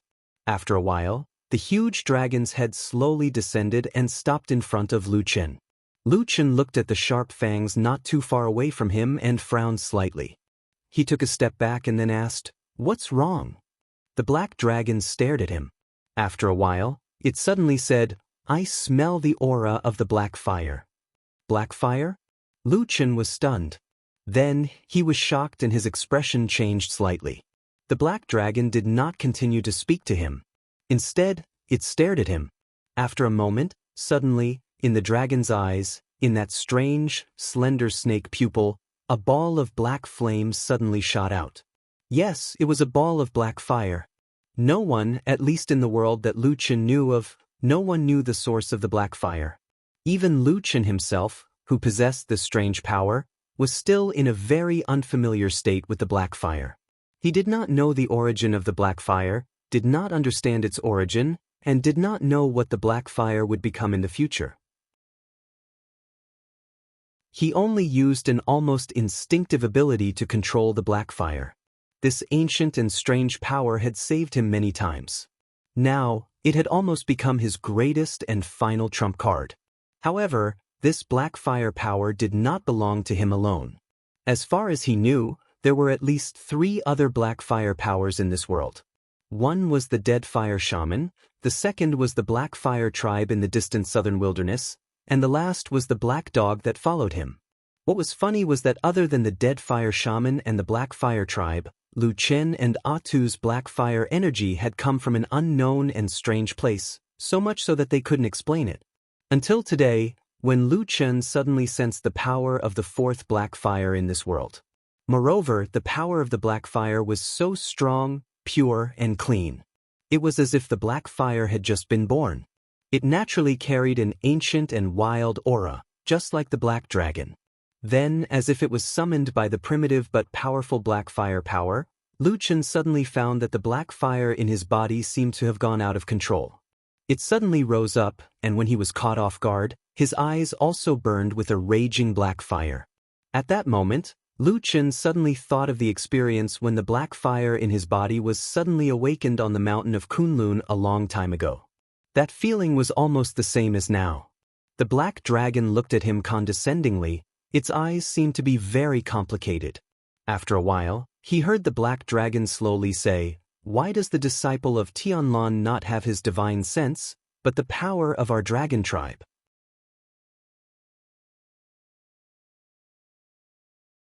Chapter 541. The Power of the Dragon Clan? When Lu Chen heard the black dragon's words, his first reaction was to wonder if he had misheard. Ever since he first came into contact with the power of the black fire in the Barren Valley over 10 years ago, he still wasn't very clear about the origin and history of the black fire. However, he at least knew that the black fire had never had anything to do with the legendary dragon clan in the past 10 years. If he really had to say that it was related to the legend, then when he wandered into the southern wilderness and stayed with the barbarians, the ancient legend of the Black Fire tribe was that the black fire originated from the fire god was the only exception. However, the fire god that the Black Fire tribe worshipped was clearly not the same as the huge black dragon in front of him. At the very least, in the many years that Lu Chen lived in the Black Fire tribe, he had never seen a statue or totem in the shape of a dragon. This was impossible for a tribe that had always had a firm belief in the southern wilderness. However, the Black Fire tribe's current attitude was clearly very confident in this matter. His tone was as if it was only natural and without any hesitation. This caused Lu Chen to hesitate. After all, no matter how he looked at it, the black dragon didn't seem to have any reason to lie to him. Then, Lu Chen suddenly frowned as he thought of something. Apart from the first 10 years when he was tormented to the point where he wished he was dead, Lu Chen discovered that the power of the black fire was extremely strange after he subdued it. It was different from any Tao or magical power that he knew of in the world. This was because it didn't seem to need to cultivate. Most of the time, the black fire would peacefully hide in Lu Chen's body without a trace. Even true Lord Tianlan, who had the ability to see through the heavens and earth, would find it difficult to detect the strangeness in Lu Chen's body. However, when Lu Chen was in danger, he could quickly activate this power and use it to suppress his enemies. Lu Chen had tried many methods, including many cultivation methods from the human cultivation world, to test the black fire, but it was useless. Later on, Lu Chen found the only way to make the black fire grow: killing and death. Every time he killed someone or killed another living being, his body would automatically absorb a strange power. Most of the time, it was very weak, but it was definitely there. It would slowly nourish the black fire, allowing it to grow. It made one's hair stand on end. Even Lu Chen himself felt very uncomfortable. Even though he felt like he was some kind of monster that sucked blood to live, he still felt like he was a blood-sucking monster. But the truth was that the black fire was not a righteous power. It had always leaned towards the darkness. Just like Lu Chen had always been unable to break away from it, even though he was standing under the sunlight. Even in his heart, he often felt that standing in the shadows made him feel more comfortable. As for whether the power of the black fire belonged to the dragon race, Lu Chen really did not know. He quickly came to his senses and just shook his head slightly. He had no intention of arguing with the black dragon on this matter. The black dragon looked at him, seemingly not surprised by Lu Chen's reaction. However, when it looked at the young man, there seemed to be a slightly more complicated look in its eyes. "Let's go," the black dragon said. Then, the black shadows around its body suddenly shook, and there was an endless gurgling sound. Such a huge dragon began to shrink in front of Lu Chen. In the middle of the swaying light and shadow, the mountain-like body rapidly shrank. The golden light of the Kunlun seal became more and more dazzling, as if it had also sensed something. Soon, accompanied by a rumbling sound, the black dragon suddenly turned into a shadow and pounced on the golden light. Then, it quickly disappeared in the golden light. The Kunlun seal paused in midair for a moment. Then all the light suddenly disappeared, and it turned around and fell down. Lu Chen quickly reached out and caught it. He put it on his palm and looked at it carefully. The Kunlun seal was still the original Kunlun seal, but at this moment, the golden light around it had changed. Not only was it greatly reduced, but even the ordinary light had dimmed. Looking at it, the Kunlun seal seemed to have lost all its spiritual energy and became an inconspicuous piece of stone. Lu Chen didn't reveal any expression of worry. Instead, he seemed to have heaved a sigh of relief. He carefully wrapped the Kunlun seal and kept it in his robes before turning around and walking away. The way back was much easier. Although it was still very dark, it was obvious that the Black Dragon was the ruler of this mysterious underground world. Once it decided to leave with Lu Chen, the silence and peace of this place was quickly broken. The monsters in the thick fog were obviously more active. They all seemed to be growling in a low voice. Although the Kunlun seal was not in his hands, its power was still there. Even if it was hidden in Lu Chen's arms, it could still intimidate the surrounding monsters, allowing Lu Chen to walk out safely. After returning to the surface and leaving the dark and vast underground world, Lu Chen still breathed a sigh of relief. But soon he became nervous again and smiled bitterly. No matter what, carrying such a huge dragon with him would not make him feel relaxed. Lu Chen walked out of the thick fog. Wherever he passed, the fog would retreat. Not long after, he finally walked out of the forbidden area between the sky and the clouds. During this process, although the surrounding fog seemed to be abnormally active, hissing and moving, until the end, there was still not a trace of fog that broke through the invisible boundary. Obviously, the person who set up various restrictive means here was an extremely powerful ancestor of the Kunlun party in the previous generation. Then Lu Chen saw it. Atsu looked safe and sound as it squatted a few feet away from the thick fog. Beside it stood Oxen and another beautiful girl. It was White Lotus. Seeing White Lotus and Oxen also standing here, Lu Chen could not help but be startled, but he did not take it to heart. He glanced at White Lotus, then smiled and walked towards Atsu. He first reached out and touched the head of Atsu, who stood up happily and wagged its tail at him. Then he walked over and patted Oxen's head, saying with a smile, "Hello, old friend." Oxen glanced at him and let out a moo. Then, Lu Chen turned around and said to Atsu, "Things are done, Atsu, let's go back to the Immortal City." Atsu barked twice, nodded and wagged its tail without any objection, but at this moment, Lu Chen suddenly felt his sleeve tighten. He looked down and saw that Oxen had walked to his side and bit his sleeve. "What's wrong?" Lu Chen asked it. Oxen barked, then pointed to the north. Lu Chen thought carefully, and his expression changed slightly. With a hint of doubt, he asked, "You also want to go to the Immortal City with us?" Oxen nodded. Lu Chen was stunned. This Oxen's identity and origin were extraordinary. It was a spiritual beast that Supreme Lord Tianlan had raised for many years, and its cultivation was unfathomable. In the entire Kunlun mountain range, it was second to none. Did it want to go to the Immortal City to see its master, Supreme Lord Tianlan? But when Supreme Lord Tianlan told him to come over, he did not say anything about this oxen. Should he take it with him? Lu Chen hesitated for a moment, but he did not notice that White Lotus, who had been standing at the side without saying a word, was still looking at this oxen from time to time, and there was a glimmer in the depths of her eyes.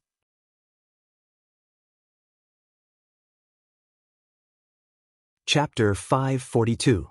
Although Oxen's sudden request was somewhat abrupt and surprising, Lu Chen did not dwell on it for too long. Anyway, this bull was Supreme Tianlan's pet. Although he did not know why every time Tianlan left Kunlun Mountain for the Immortal City, he did not bring Oxen with him and left it in Kunlun Mountain.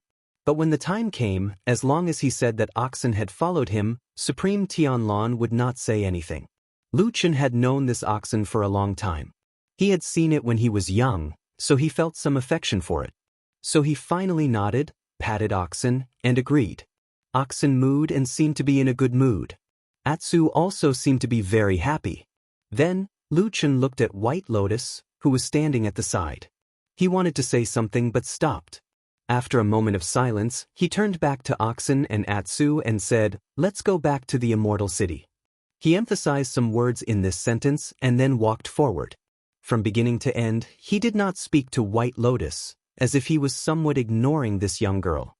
Atsu wagged its tail and followed. Before Oxen took a step, it suddenly glanced at the mountain in the distance where Winter Peak had once crashed. But it did not have any further reaction and followed behind Lu Qin. One man and two beasts walked for a while. Lu Qin heard footsteps coming from behind. He sighed in his heart and then stopped to look back. White Lotus caught up from behind and walked to his side without saying a word. She stared at him with a calm expression. Lu Qin frowned and said, "You also want to go back to the Immortal City with me?" White Lotus nodded. Although she did not say much, her expression was calm, as if what she said was a matter of course. Her tone was very firm. Lu Qin looked at her and after a while he said, "Why bother? It's been so hard for you to get the chance to come out." White Lotus said, "I have nowhere else to go." Lu Qin shook his head and said, "No matter how big the world is, there will always be a place for you." White Lotus snorted and said, "The world is so big. If I offend that person, there will be no place for me to stand." Lu Qin stared into her eyes and said after a while, "That's not right." White Lotus sneered, "Of course you don't care, you're not me. You're high and mighty with power in your hands, and you're in high spirits. How would you understand my situation?" She seemed to be a little angry. She clenched her teeth and said, "You can't go home. You can't sleep at night. You can't even tell if you'll live or die tomorrow. Do you understand?" "I understand," Lu Qin said. There was a sudden silence between the two. Oxen and Black Dog, who were standing to the side, seemed to have noticed something and looked in their direction. White Lotus stared at Lu Qin, her chest rising and falling slightly. Her expression was one of surprise and anger. Lu Qin, however, didn't seem to care about her expression. He only said calmly, "The world is so big. How can there be no place for me to stand?" White Lotus's expression darkened. She snorted and said, "I'm not like you, a loner. I have a big family behind me. If I can run, can they run too?" Lu Qin wasn't moved by this deep and warm family bond at all. He didn't even show the slightest change in his expression. He said, "I don't believe it. If losing the Bai family could help you get rid of that damn Baldy, you wouldn't even blink. Don't talk to me about this." White Lotus was so angry that she almost jumped up. She pointed at Lu Qin and scolded, "Do you think everyone is as cold-blooded as you?" Lu Qin said, "Of course not. You're the only one who is like me." White Lotus was speechless. She rolled her eyes and the anger on her face disappeared. Just as she was thinking about what to say, she saw that Lu Qin had turned around and continued to walk forward. White Lotus frowned and caught up with him. She said, "What do you mean by this?" Lu Qin didn't look at her. He just looked at the towering dark mountains in the distance and said lightly, "You're not anyone to me. I just said a few words casually. Whether you return to the Immortal City or not, it has nothing to do with me." White Lotus was silent. In the deep night, they still walked together, even if they each had their own thoughts. There were some words that they didn't say out loud. Perhaps they didn't need to say much. They were all smart people and understood in their hearts. How could there be so many excuses? How could there be so many reasons? The reason why they didn't want to take risks and return to the most prosperous and noisy giant city in the world was because they were unwilling to give up. They were reluctant to give up their talents and the expectations they had since they were young. Since they had tasted the taste of the infinitely beautiful scenery at the peak, how could they be willing to return to mediocrity for the rest of their lives? It was said that if you take a step back, the sea and the sky would be wide open. But under the vast sea and sky, after all, are just a tiny ant. When they walked further and further in the night and were about to disappear into the night, a figure suddenly emerged from the darkness on the earthen mountain at the edge of the forbidden area. With the help of the glimmer of light, it could be seen that this was the acting head of the Kunlun party, Immortal Qiandang. There was no one beside him. He stood alone on the top of the earthen mountain. After his appearance, the strange thick fog seemed to be stirred. It suddenly rolled, like a pack of hungry wolves showing their ferocious faces to the food not far away. However, the invisible boundary still firmly blocked them. In the end, the fog could not cross the boundary. Immortal Qiandang didn't seem to care about the fog. He frowned slightly and looked at Lu Chen and the others who had entered the most important forbidden area of the Kunlun party. For some reason, he didn't make it difficult for them to stay. Very soon, the figures of Lu Chen and the others finally disappeared into the night. Immortal Qian Deng shook his head. The expression on his face was complicated. He seemed to be full of thoughts. He turned around and looked at the extremely thick fog. A strange light flashed in the depths of his eyes. How many more secrets were hidden in the majestic Kunlun under the 1,000-year-old sect? On the same night, tens of thousands of miles away on the Four Rivers Plain, the magnificent Immortal city was still bustling and noisy. Even in the dead of night, it was still brightly lit. In the Kunlun Hall on Mount Celestial Dragon, true Lord Tunlun, who was sitting cross-legged on a lotus throne, suddenly felt uneasy. He was unexpectedly a bit agitated. As if he sensed something, he calmed down and pondered for a moment. Then he got down from the lotus throne and floated to the ground. Then he slowly walked out of the Kunlun Hall. It was quiet all around. The night was dark. He stood in front of the grand hall and looked up at the sky. He didn't know when it started, but a red light suddenly appeared and crossed the sky. Then the red light was like a tide, covering the sky and the sun. It filled half of the sky, and just like a few days ago, it divided the entire sky into two halves. No, it was not two complete halves. On the ground, the burly bald man in a loose robe quietly looked at the night sky.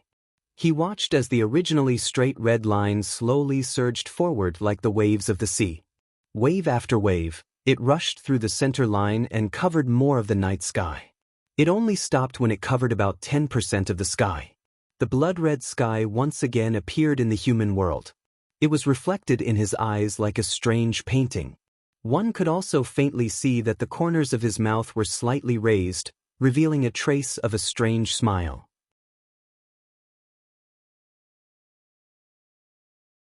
Chapter 543. Lu Chen and his group left Kunlun Mountain under the cover of the night. They did not delay on their journey as they moved forward in the direction of the Immortal City. However, the Immortal City was still thousands of miles away from the Western land. Although they were all cultivators, it would still take them a long time to get there. As a famous mountain sect, Kunlun Mountain was inextricably linked to Lu Chen and White Lotus. However, for some reason, the two of them did not seem to have any nostalgia for this place.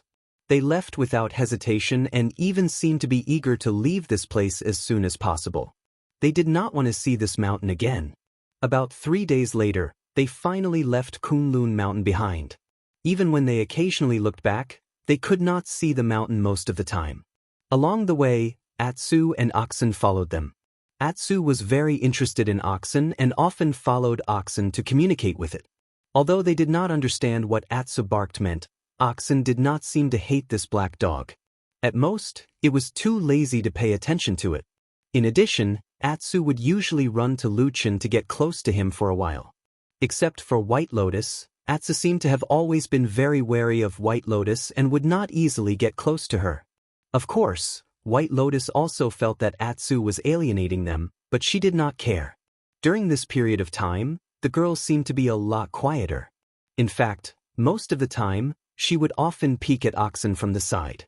On this day, they had walked for another day. In addition to the previous few days of rushing, both humans and beasts were a little tired. Lu Chen decided to rest tonight. Finally, he looked around and found a small forest by the side of the road to rest. The forest was not too big, but it was dense enough to shelter them from the wind. If there was no one to guide them, it was difficult to find people in the forest from the outside. On the contrary, people hiding in the forest could see the situation outside the forest more clearly. It could be regarded as a good place, hidden and safe. Lu Chen and White Lotus looked around and were very satisfied. As for Atsu and Oxen, Lu Chen decided not to ask for their opinions. In the end, everyone settled down in this forest and prepared to rest for the night before continuing their journey the next morning. When night fell, everyone had already settled down in the forest, roughly forming a triangle. Oxen was in one corner, White Lotus was in another corner, and Atsu was lying together with Lu Chen in the last corner. It was strange. Although Atsu and Oxen were almost glued together during the day, When it was time to sleep, Atsu would definitely run back to Lu Qin and stay by his side. Even if it was in a daze, it would still stay with Lu Qin. Perhaps this was also a kind of attachment? Lu Qin wasn't sure why Atsu was so dependent on him. However, they had been together for so many years, and they already had feelings for each other. Therefore, Lu Qin just let it be. In the dead of night, everyone fell asleep.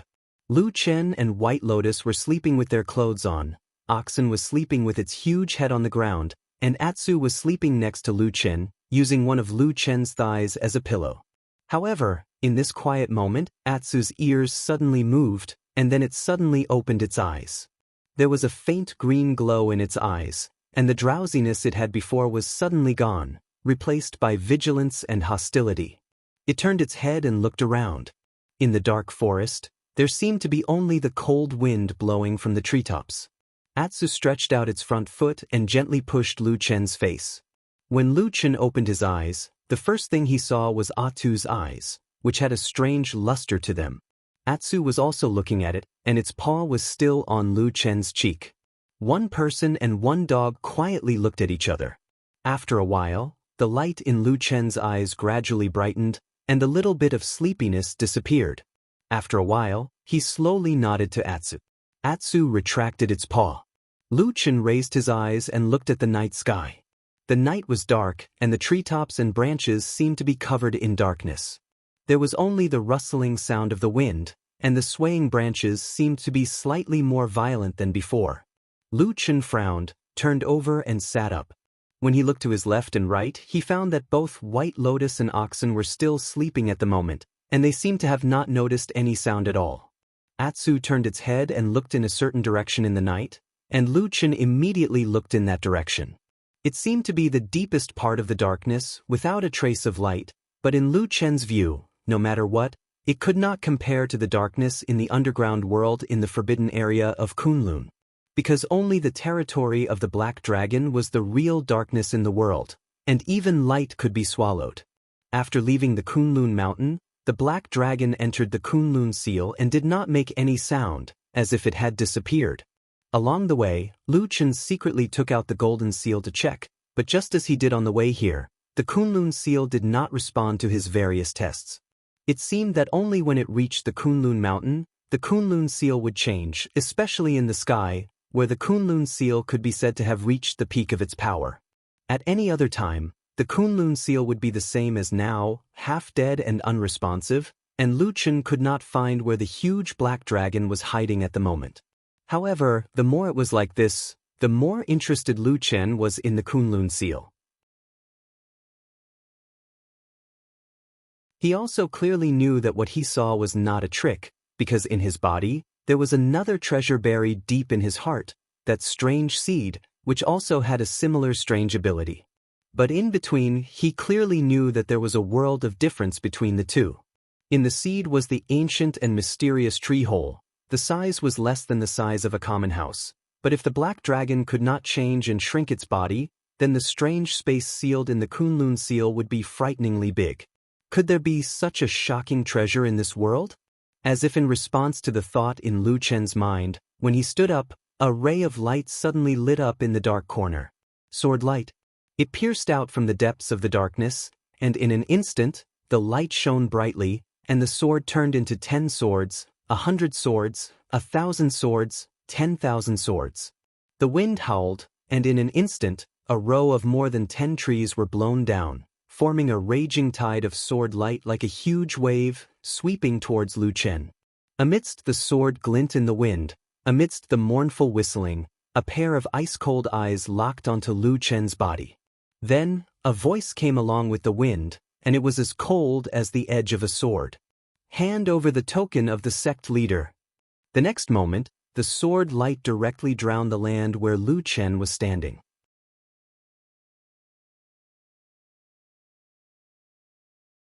Chapter 544. Sect Leader's Token? Before he was engulfed by the sword light, Lu Qin heard these 4 words. Even though his body reacted in an instant, the spiritual power went berserk, the black fire rose to resist this sudden attack, but Lu Chen's mind still involuntarily went blank and sluggish for a moment. In that instant, he immediately and nimbly went through his entire body once, every item, every magical weapon, including his biggest secret seed. He felt that none of them could be linked to the sect leader's token. And he did not even know what the sect leader's token that the assailant mentioned was. One must know this kind of thing may be a rare treasure, it may be a rare treasure, but it could also be some kind of inconspicuous thing passed down by the ancient ancestors. It was not worth much, but because it was sentimental, everyone valued it, and it became a treasured heavy weapon. But there was no such thing. The sword light was sharp and powerful, the person's cultivation was very high, and his attack was fierce. If Lu Chen did not judge the pressure he was under at this moment, this masked person who suddenly appeared in the dark could even be a Zhenren whose cultivation was in the realm of Yuanying. The Yuanying Zhenren who could walk unhindered in the divine continent's cultivation world, turned into an assassin and launched a sneak attack? This possibility, even for Lu Chen, could not help but feel a chill in his heart. That sword, the sword light was like a mountain, the sword shadow was like the sea, rolling over like a raging wave. The force of the sword was like thunder. Before it reached the front, there was already a sharp airflow rushing over, directly piercing his heart, causing his heart to feel so vexed that he almost vomited blood. Or perhaps he was really about to die in the dark night. At that critical moment, the black fire instantly burned in Lu Chen's eyes. Under his clothes, his originally smooth and complete flesh suddenly twisted, like the flat ground suddenly cracking, and then like magma black fire spewed out. He instantly turned into a black burning man. The black fire roared and roared. It was the only light that refused to yield in the sky full of sword light. In that extremely short moment, it was only a blink of an eye, the sword light had already collided. Boom! With a loud bang, Lu Chen's entire body was sent flying, and the sword radiance that filled the sky also retreated. After a moment, it slowly disappeared, and in the embers of the radiance, a man in black clothes and a black mask slowly appeared. The man's body swayed slightly, and a hint of surprise flashed through his eyes, as if he was surprised by the result just now. He did not immediately chase after Lu Chen. Instead, he stayed where he was for a while and steadied his body. It seemed that the attack just now had actually caused his qi and blood to surge, and he had suffered a slight backlash. But in comparison, on the other side, Lu Chen's situation was much worse. He was originally caught off guard by the sneak attack, but the opponent's skills were shockingly high, and his attacks were fierce and decisive. Lu Chen was at a disadvantage in almost every aspect. After doing his utmost to block this extremely powerful attack, Lu Chen flew backwards into the forest, breaking 3 or 4 trees in succession before falling to the ground. While he was still flying through the air, Lu Chen had already spat out a mouthful of blood. But when he landed in the forest, the raging black fire on his body had already shrunk back into his body. Under the dusky shade of the trees, he was like a ghost. After falling heavily to the ground, he almost did not have the slightest hesitation. His body suddenly twisted and turned. After rolling to the side in the darkness, he immediately blended into the surrounding shadows and actually disappeared. After a moment, the sword light whistled mournfully again. The masked assassin had already reached the place where Lu Chen had landed. However, there was only a mess left on the ground. Crushed grass and trees, broken branches, and a pool of dark red blood stained the ground. But Lu Chen was nowhere to be seen. That Lu Chen who was obviously injured by the sneak attack actually disappeared in a blink of an eye, hiding somewhere unknown. In the masked man's eyes, his pupils suddenly contracted, his eyes revealed surprise and anger. Obviously he did not expect Lu Chen to have such a strange method. He looked like a ghost. No, that method of hiding and escaping just now, from the beginning to the end, was filled with an evil aura. Obviously it was the secret method of the evil sect. With a long sword in his hand, he stood in the middle of the forest. His eyes were cold as he coldly looked around. In the dusky forest, the tree shadows quietly swayed, shadows everywhere, as if there were human figures everywhere, but also as if there were none. Only the wind quietly blowing in the depths of the darkness, like an ice-cold knife. The murderous aura was so cold that it made one's goosebumps rise. Then he heard a deep roar. The masked man's body paused for a moment and then turned his head to look, frowned slightly, his eyes cold. At the place where he came from, a big black dog was baring its fangs at him. The fur on its back stood up, opened its mouth to reveal its sharp fangs, like a ferocious beast that was about to pounce at any moment. That masked man did not have the slightest fear. Even his eyes showed some disgust. After confirming that Lu Chen was indeed very cunning, even if he had cultivated to this level, he still had no way to quickly locate him. The masked man turned his target to the black dog. He seemed to snort coldly, took 2 steps towards the Atsu with the sword in his hand. You might be able to learn a few tricks to hide here and there, but did this big dumb dog know it too? The long sword in his hand, the tip of the sword faintly flashed. The murderous aura was like a tide, gushing towards the Atsu. However, the next moment, suddenly, an even bigger shadow appeared out of nowhere. A huge soul stepped through the darkness, standing next to the black dog. Oxen walked out of the darkness, stood next to the black dog, and raised his head to look at the masked man. The masked man suddenly stopped in his tracks. He did not retreat, nor did he have the intention to escape. He did not even feel fear. He stared at the sudden appearance of the oxen, his brows slightly furrowed, as if he felt that this was a little troublesome. The murderous aura in the air did not disappear. It was still condensed around the masked man, gathered on the long sword that was as bright as autumn water. Oxen looked at the masked man standing in the darkness. He seemed to be a little cautious.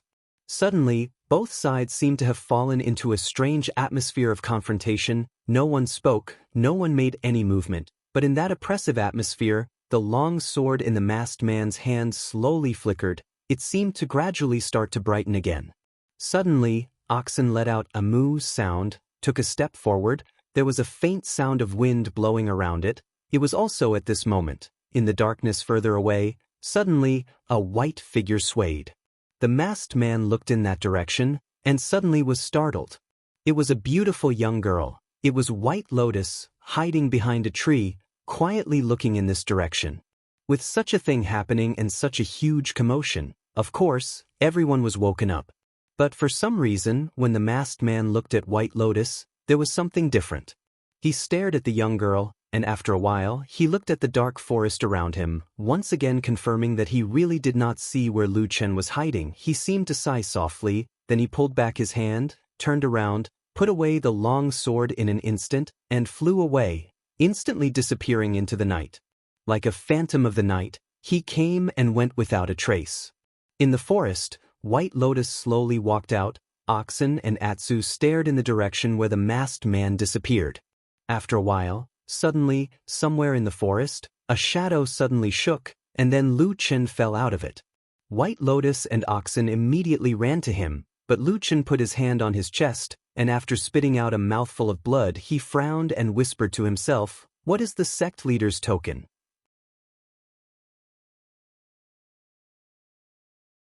Chapter 545. This sudden sneak attack came without any warning, and during this process, the masked man was obviously not an ordinary person. His attacks were fierce and decisive, but since he failed to hit his target, he did not continue to fight. After assessing the situation, he quickly left, even if he seemed to have the upper hand at that time. In fact, thinking about it, how could anyone who could cultivate to the Yuanying stage be easy to deal with? It should be known that in this world, except for those few peerless geniuses who had amazing talent and great opportunities to break through the shackles and reach the deity transformation stage, spiritual masters of Yuanying were equivalent to outstanding figures at the peak of the cultivation world. Even when Lu Chen was lurking in the Devil Sect as a shadow, he had never heard of any Yuanying stage expert in the Devil Sect who would lower himself to play the role of a killer. But this kind of thing, he actually encountered it tonight. A Yuanying stage spiritual master disguised as a killer was secretly staring at him. This kind of feeling, no matter who it was, would make them feel a chill all over their body. Lu Chen's expression was very ugly, but it could not be said that he was panicking.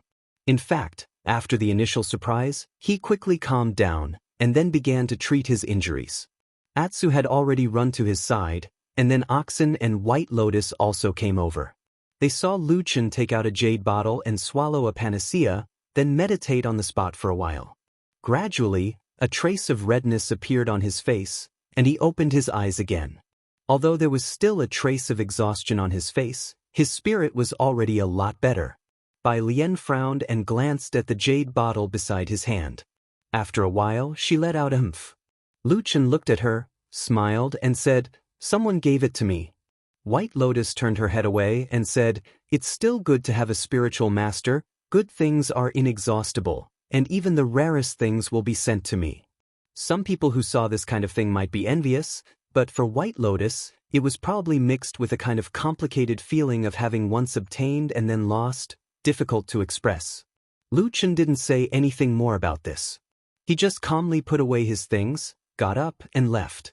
Until now, Lu Chen still did not know the identity of the masked man who suddenly appeared and launched a sneak attack, including the words that the masked man said that the only basis was the sect leader's token. He was also puzzled.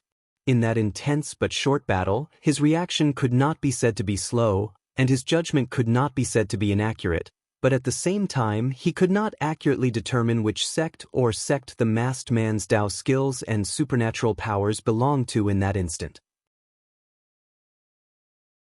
Perhaps the masked man was actually hiding on purpose, and only used his extremely high cultivation to launch a strong attack. From leaving the Immortal City all the way to the Western continent until now, during this long journey, although Lu Chen had a hard time, he almost did not encounter any trouble, and this was the only time that he was really in danger. Who was that masked man? What was his purpose? For the rest of the journey, Lu Chen and White Lotus changed their original plan, and used a more secretive and faster method to speed up their journey. Of course, the intention was to avoid that mysterious masked man. However, the strange thing was that the masked man with extremely high cultivation actually appeared only once, and in the days after that, he did not appear again. Lu Chen, who did not dare to let his guard down, was cautious along the way, but finally he brought White Lotus, Oxen, and Black Dog back to the Immortal City without any danger. When the familiar figure of the most prosperous and greatest city without city walls in the world came into their sight from afar, whether it was Lu Chen, White Lotus, or Oxen, Black Dog, all of them subconsciously breathed a sigh of relief. This journey was indeed very long, and it made them tired, but soon their eyes drifted to the sky. Lu Chen frowned, while White Lotus, Oxen, and Atsu, who were beside him, had a look of surprise in their eyes. The sky that enveloped the Immortal City had once again turned blood red on this day. Looking up from the ground to the sky, one could clearly see the expanse of dark red clouds that were like waves of a sea of blood as they ceaselessly roiled and rolled, causing one to shudder with fear. Most importantly, in this part of the sky, the blood-red light had long passed the midline, and had now occupied about 70% of the sky. Only less than 1/3 of the clear sky was left, and it looked so narrow. Under the encirclement of the sea of blood, no one knew how long it would last. That scene even gave others the misconception that at a certain moment, or perhaps in the next moment, this bloody glow that surged like a tide would break through the boundaries of the world, break through everything, drown the entire sky, and transform the entire world into a world of blood red. Such a scene would not make people feel happy. To be exact, most people would feel very depressed when they saw it. Even though nothing strange had happened under the blood-red sky since the appearance of the blood-red light, there would naturally be many smart people who reacted to the abnormality. The elites of the cultivation world were gathered in the Immortal City, so naturally, there would be many smart people who reacted to this. When Lu Chen and his group walked towards the Immortal City, they began to see people walking in the same direction as them. Some were walking alone, some were in groups of 2s and 3s, and it seemed like they were all carrying their luggage and leaving this place. Further away, on the roads leading to other directions in the Immortal City, they could see many people leaving as well, and the number of people seemed to be quite large. It was a very strange feeling. Under the blood-red sky, there were so many people leaving in a hurry. However, Lu Chen and his group continued to walk towards the Immortal City. With every step they took, they felt that the blood-red clouds above their heads seemed to be thicker.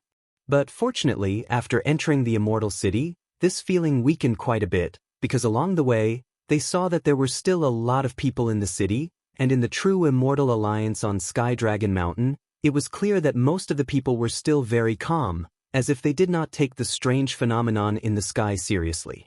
When they saw that Lu Chen and his group had returned, the people from Fuyunji even laughed and looked happy, as if nothing had changed and everything was the same as before.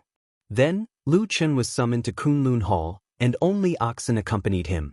The black dog also followed, but Lu Chen knew that Supreme Lord Tianlan did not like this dog very much, so he asked it to wait outside the hall. As for White Lotus, it seemed like she did not want to see the bald man, so she left early. In contrast, Oxen appeared to be much more relaxed. He walked slowly into the Kunlun Hall, looking around curiously. When Supreme Lord Tianlan, who was sitting on the lotus throne, saw Lu Chen and Oxen walk in, he was obviously startled, and then he floated over to them. He first reached out to touch Oxen's head, and then with a hint of surprise, he said to Lu Chen, "Why did you bring it here?" Lu Chen was just about to say something when Perfected Lord Tianlan suddenly laughed to himself and sighed. "Apart from you, no one can force you to do anything. Forget it, it's fine if they come." He laughed, and there seemed to be some rare gratification in his eyes. It seemed that Oxen's sudden visit this time actually warmed his heart a little. Then, he turned to Lu Chen and said with a smile, "How was it? Did it go smoothly this time?" "Not smoothly," Lu Chen replied.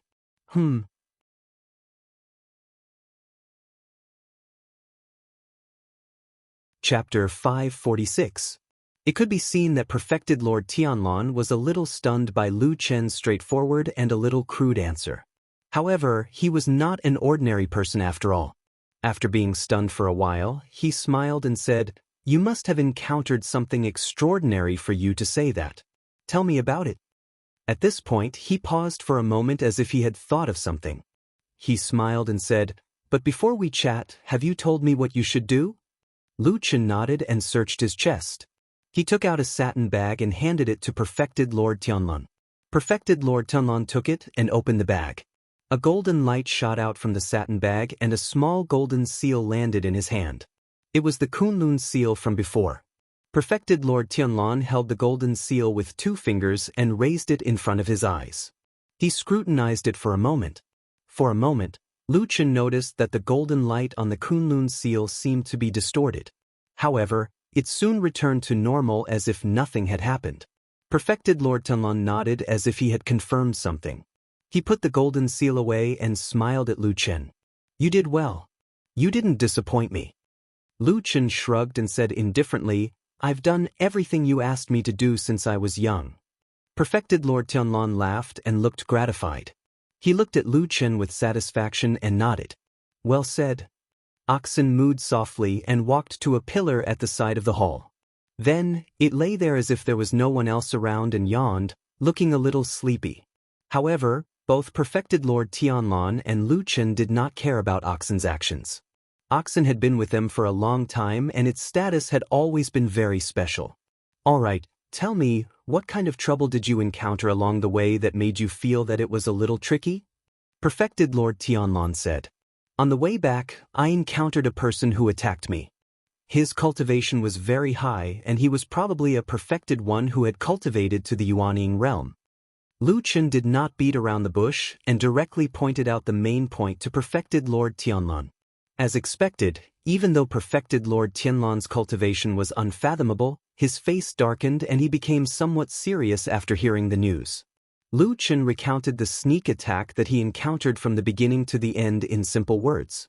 There was almost no superfluous words and he did not exaggerate the enemy or himself. What he said was basically the truth of that night and presented it to Perfected Lord Tianlan. After listening, Perfected Lord Tianlan did not immediately make a judgment. Instead, he pondered for a while and walked a few rounds in the hall with his hands behind his back. He then raised his head and asked Lu Chen, "When he fought you, did you recognize any clues from his sword techniques or Dao skills?" Lu Chen shook his head straightforwardly and said, "I couldn't tell. That person must have hidden his identity on purpose, but..." He paused and frowned. Perfected Lord Tianlan immediately sensed it and asked, "But what?" Lu Chen glanced at him. After a moment of hesitation, he said, "When he ambushed me, I think I heard him yell something like, 'Hand over the sect master's keepsake.'" Perfected Lord Tianlan was stunned and frowned. "Sect leader's token?" Lu Chen nodded. "Yes, that's what he said. However, I was indeed puzzled at that time because I've never had anything on me that was the sect leader's token." Perfected Lord Tianlan was speechless. He closed his eyes and pondered for a while before saying slowly, "No, I do have it." Then, he pressed his hand on his chest and pointed at Lu Chen. "The Kunlun seal that I gave you is actually the sect leader's token." The atmosphere in the Kunlun hall seemed to be a little cold. No one spoke for a long time. Oxen, who was in a distance, seemed to sense something in its sleepy state and looked over with sleepy eyes. Perhaps it was because it was lazy by nature, or perhaps it had been used to this scene for many years, but it did not seem surprised or worried. Instead, it opened its mouth and yawned, then closed its eyes again. Not long after, a faint snore could be heard. This time, it really fell asleep. In the hall, Lu Chen's expression was neither ugly nor angry, but he did not smile either. After a moment of silence, he said to Perfected Lord Tianlan, "You should have told me about this earlier." Perfected Lord Tianlan nodded and said, "Perhaps, but I really don't want to tell you about the origin of this thing." Slightly surprised, Lu Chen asked, "Why?" Perfected Lord Tianlan smiled and said, "Actually, you can more or less guess in your heart, right? Because this Kunlun seal is the token of the perfected master of our Kunlun party. It has been passed down since ancient times." Lu Chen did not say anything.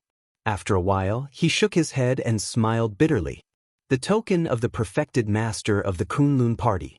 From this description, apart from knowing the origin of the Kunlun seal, there was actually another meaning, which was that this thing represented the perfected master of the Kunlun party. If there were no accidents, the Kunlun seal should be with the current perfected master of the Kunlun party. However, the current situation was obviously not the case. The Kunlun seal was not in the hands of the current perfected master Qian Deng of the Kunlun party. Instead, it had always been in the hands of Perfected Lord Tianlan.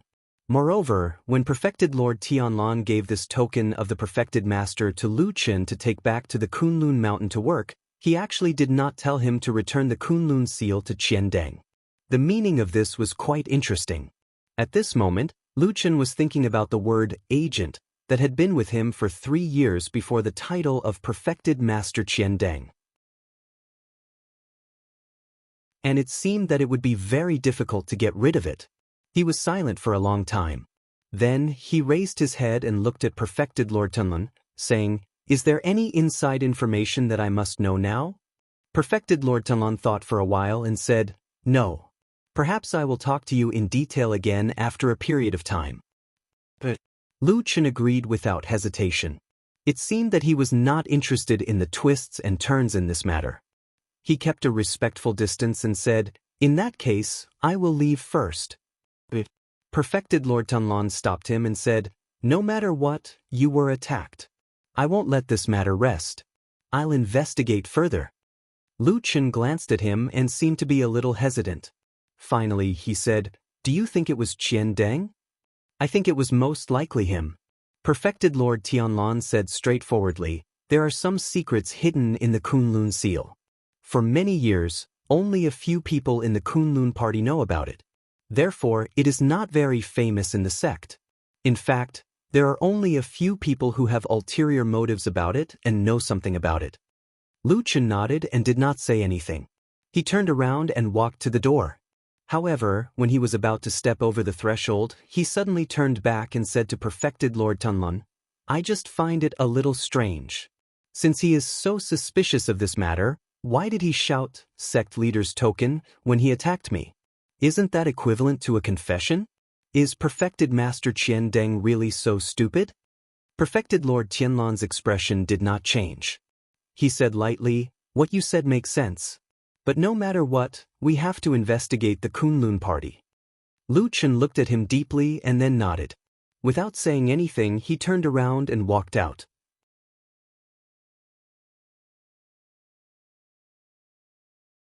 Chapter 547. Hey, you're back.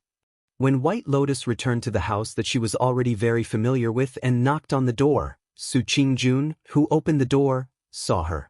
After the initial surprise, she showed a happy expression and said with some surprise. White Lotus smiled. The breeze blew, and her smile was like a wildflower blooming in early spring, looking delicate and charming. There was no wind and rain or fatigue, only beauty. As Su Qingjun walked into the room, she saw that the furnishings in the room were the same as before. Even the bed added at the back hadn't been removed, causing the room to still have two beds that stood out from the rest. White Lotus stared at the bed for a moment, then shrugged. She turned to Su Qingjun and said with a smile, I didn't really want to come, but after walking around this Sky Dragon Mountain, I found that besides Sister Su's place, I can't seem to find a place to stay. Nonsense. Su Qingjun scolded with a smile and reached out to touch White Lotus's hair. There was a bit of pity on her face. Although White Lotus's identity was extraordinary, and her appearance was also beautiful, but at this time, she looked like a girl who had just begun to grow up. She was really young. In Su Qingjun's eyes, she was more like a younger sister. On this mountain, as long as you are willing, you can find a place to live. You can probably find a house that is twice the size of this place. Su Qingjun said with a smile. White Lotus shook her head and walked to the bed that she used to sleep on. She casually kicked off the shoes on her feet, then stretched a little exaggeratedly. She unscrupulously rolled on the bed and took a few deep breaths. Then she said with a slight sigh, the smell of this bed hasn't changed at all. Su Qingjun came over and sat by the bed. She smiled and said, I haven't moved much. At most, I just casually clean it daily. White Lotus sighed and said, in any case, no matter how I think about it, you are the only place I want to come to. Only here can I have a good night's sleep. Sister Su, I know that my injuries have healed, and my temper wasn't very good before. I don't know if I've offended you in any way.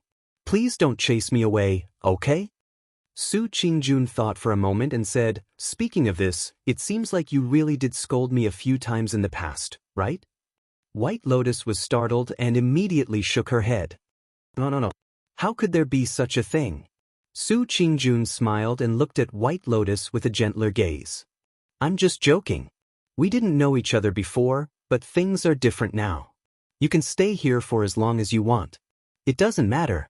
I'm also quite happy to have a smart little sister to talk to. White Lotus giggled. She grabbed a pillow on the bed and hugged it in her arms. Then, without caring about her image, she rolled on the bed twice like a little pig. Su Qingjun couldn't help but burst into laughter. She reached out to grab her and said while laughing, why are you making such a strange appearance? If someone sees you, won't they laugh to death? White Lotus didn't care. Perhaps she suddenly temporarily put down the heavy burden in her heart. For a moment, she was a little indulgent. She laughed and played around, filling the room with soft laughter. After a while, she stopped, but she and Su Qingjun's hair and clothes were already a little messy. It was also the first time that Su Qingjun saw this abrupt and childish side of White Lotus. She smiled and glared at her. Then, she stood up and turned around to tidy up her clothes and hair. White Lotus was still lying on the bed. She looked at Su Qingjun's back and suddenly said, Sister Su, why don't you ask me where I've been these days and what I've been doing? Su Qingjun didn't look back. It seemed that she didn't care about it. She said, if you want to say it, you can say it to me. If you don't want to say it, it doesn't matter. White Lotus thought for a while. There seemed to be a strange light flashing in her eyes. Looking at Su Qingjun's back, she paused and said, I want to say it to you. Well, where have you been these days? Su Qingjun patted her sleeves and straightened her skirt. Her tone was very calm. White Lotus said, I went back to Kunlun Mountain. Su Qingjun's body paused. She seemed to be a little surprised. She said, it's not a short journey. No wonder you've been gone for so long. White Lotus looked at her and said, also, I went with Lu Chen. Su Qingjun's hand movements suddenly stopped. After a moment, she turned around with a surprised expression. She said, no way. Didn't Lu Chen say that he was in closed-door training in Kunlun Palace? He lied. White Lotus said straightforwardly, "This man has always liked to lie and deceive people." Only perfected Lord Tianlan was left in the grand and spacious Kunlun Palace. Well, on the other side of the palace, under a big pillar, was the oxen. Although perfected Lord Tianlan was much stronger than ordinary people, and although the oxen was also a rare exotic beast with a strong body, they still looked small in such a majestic building without other people as a contrast. Perfected Lord Tianlan looked up at the sky with his hands behind his back. He frowned slightly as if he had a lot on his mind. This was actually a rare expression for him at the moment, because ordinary people would only show such an expression when they encountered some troubles or problems that were difficult to solve. However, with perfected Lord Tianlan's current strength, influence, and prestige, how many things could trouble him? Therefore, after pondering for a while, perfected Lord Tianlan let out a light breath and his expression returned to normal. After looking around, he walked towards the oxen. When he reached the oxen looked up at him. Surprisingly, it did not have much of a reaction and was still lying on the ground lazily. A smile appeared on perfected Lord Tianlan's face. He actually sat down next to the oxen casually and reached out to touch the oxen's head. He sighed and said, "I didn't think you would be willing to come here. After all, there is a foul atmosphere everywhere. You won't like it." Oxen let out a low moo. Perfected Lord Tianlan nodded and said, "I know. You've been in Kunlun Mountain since my master's time. To me, you're also half a teacher and half a friend. I didn't dare to trouble you at first, but I'm really happy that you can come here. With your help, why should I worry that I can't accomplish anything?" Perfected Lord Tianlan clapped and said with a smile. Oxen shook its big head and did not comment. Then, perfected Lord Tianlan seemed to have thought of something. He pondered for a while and said, "By the way, it's rare for you to come all the way here with Lu Chen and the rest. Help me take a look at him. Does he seem trustworthy?" Oxen raised its big eyes. There was a faint glimmer in its eyes, but no one could tell what it was feeling. It just looked at perfected Lord Tianlan. Perfected Lord Tianlan's expression was calm as he said indifferently, "The most difficult thing in this world is that a person's heart is unpredictable.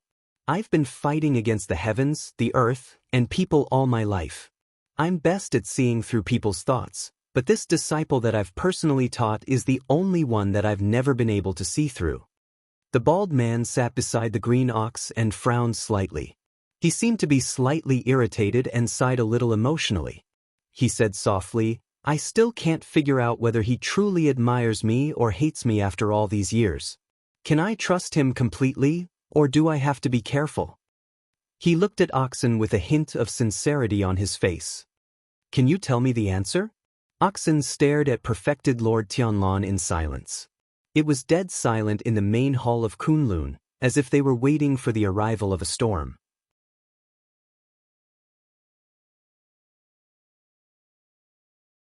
Chapter 548. The atmosphere in Immortal City, or rather on Sky Dragon Mountain, was a little different from before. Lu Chen, who had returned to Immortal City, quickly noticed this, but he was not surprised. Who could remain calm when a sea of blood appeared in the sky above their heads? Not to mention that the sea of blood in the sky had appeared more than once, and each time it expanded, it had the intention of engulfing the entire sky. Although there were no other strange signs apart from the sea of blood in the sky until now, that things certainly did not look auspicious and festive. Moreover, it did not mean that it would not exist in the future. When the sea of blood really covered the entire sky, it was hard to say what would happen. Moreover, looking at this strange scene that had not been seen for 100 years, if something really happened, it would definitely not be a small matter. A gentleman does not stand under a collapsing wall. Some smart people had already begun to slip away from Immortal City. However, Immortal City was where the headquarters of Zhengxianmeng was located. The most powerful force in the world was here, and there was no rival in the world. If they were scared away by this temporarily harmless phenomenon, then Zhengxianmeng would become a joke. Therefore, although the atmosphere on Sky Dragon Mountain was a little tense, it was still considered stable, because there were people in the dark to maintain and reprimand the people. Lu Chen was someone who had experienced the battle in the underground city of Immortal City. Of course, he could recognize that the sea of blood in the sky now seemed to have some connection with the strange blood moon in the mysterious underground city. However, regardless of what happened before or after, although there were not many people who had been to the underground city, it was not a small number either. Especially the two main halls of Fuyunji and Starry Hall, there were many people who went down. Lu Chen did not believe that other than himself, no one could see the relationship between the two. There were so many smart people in the world, and there were even more smart people in Zhengxianmeng, not to mention the few old monsters who stood at the peak of the human cultivation world. It was just that no one came out to speak from the beginning to the end. Lu Chen was puzzled.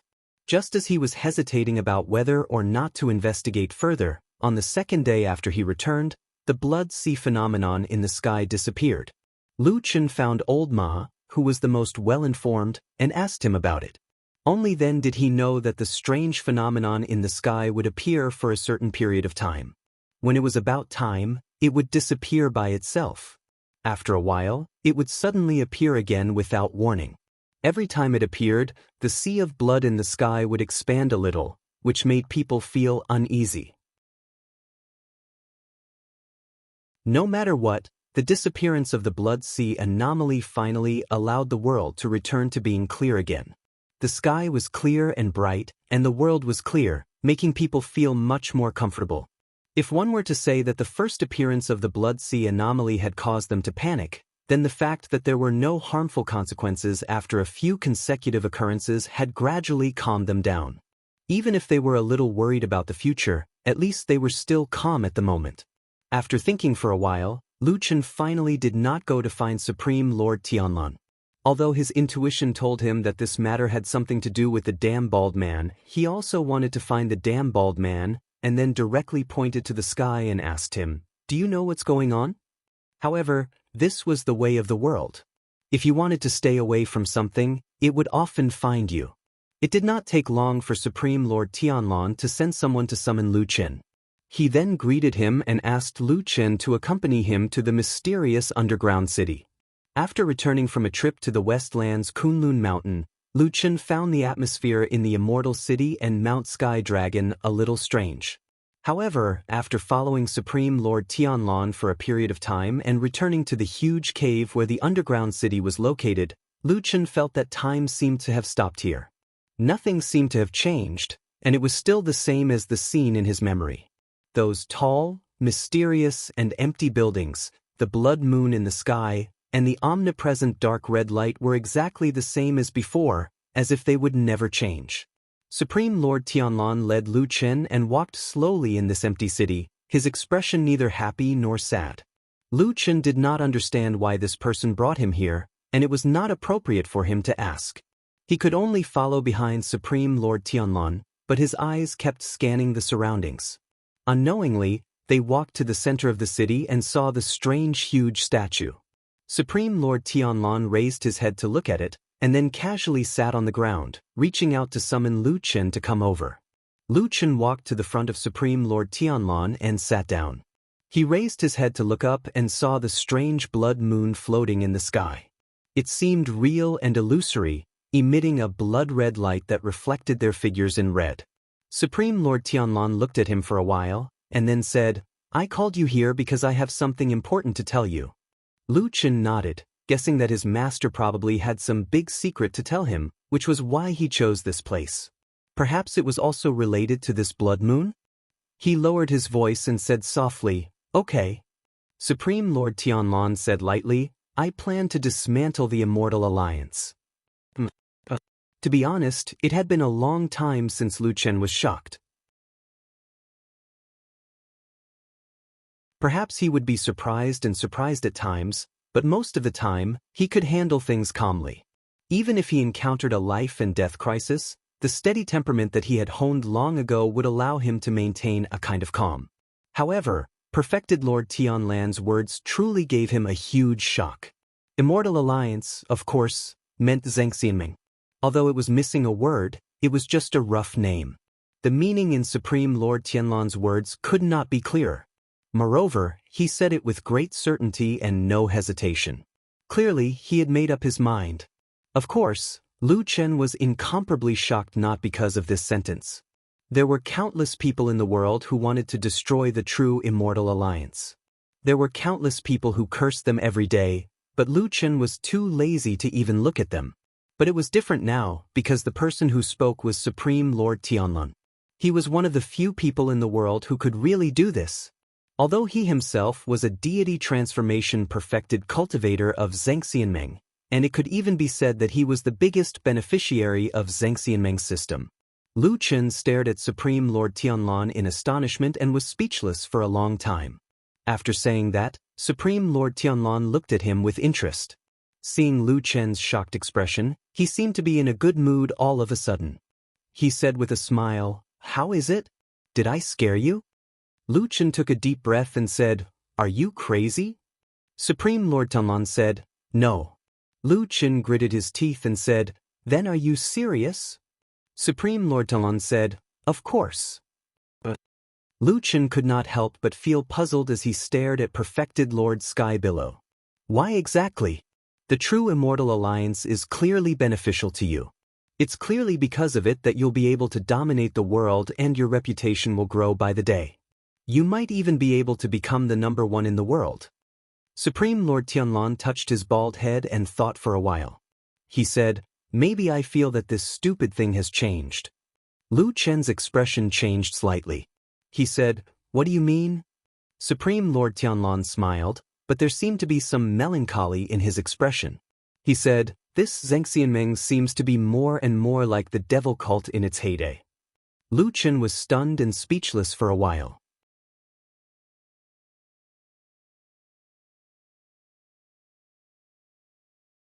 Chapter 549. Of course, Zhengxianmeng was not from the devil cult. For so many years, Zhengxianmeng had always been the leader of the righteous path in the world and the center of the divine central continent's cultivation world. Everything he did was on the side of righteousness and justice. Even if there were the occasional blemishes or scum, they were few and far between. Putting everything else aside, just looking at the respect that the people of the world had for the true Immortal Alliance over the years was enough. On the other hand, the devil cult had been a devil who did all kinds of evil things in the eyes of the people for thousands of years. There was a world of difference between the two. However, today, Lu Chen heard such a sentence from perfected Lord Tianlun. Given perfected Lord Tianlan's status, such words would immediately cause a commotion. Even if it wasn't a heavy blow to the true Immortal Alliance's position as the ruler of the world, it would at least weaken it. As for perfected Lord Tianlan's own prestige, it would be a great hindrance. Perhaps this was also the reason why he said this to Lu Chen in private? Lu Chen had regained his composure by this time, but he still frowned and said to perfected Lord Tianlun, "Why did you suddenly say such a thing? Are you too free?"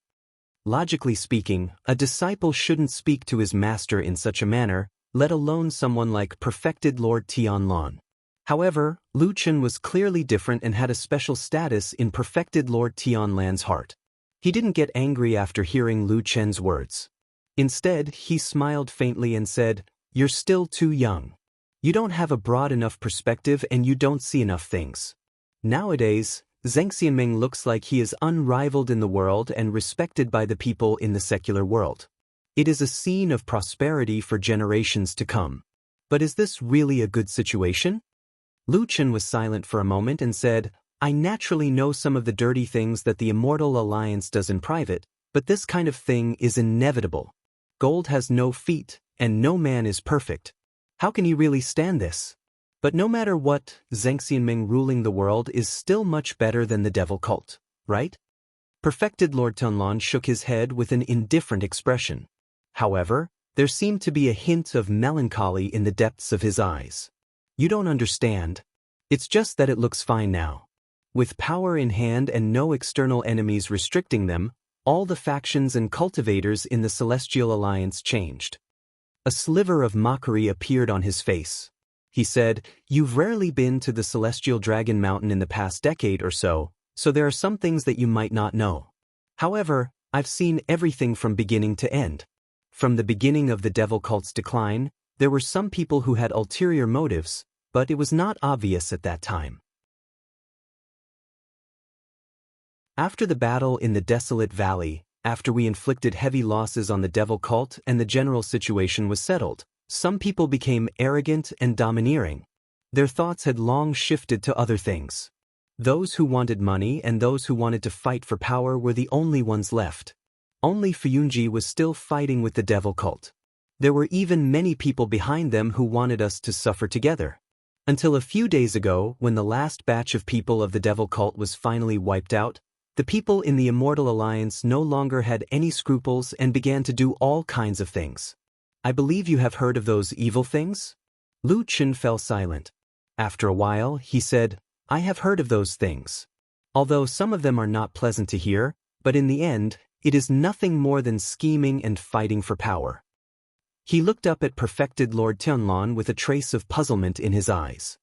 He said, I thought that you are already used to these things and should not care at all? Yes, what Lu Chen found strange was this. Bullying the good, right? No, fighting and infighting, right?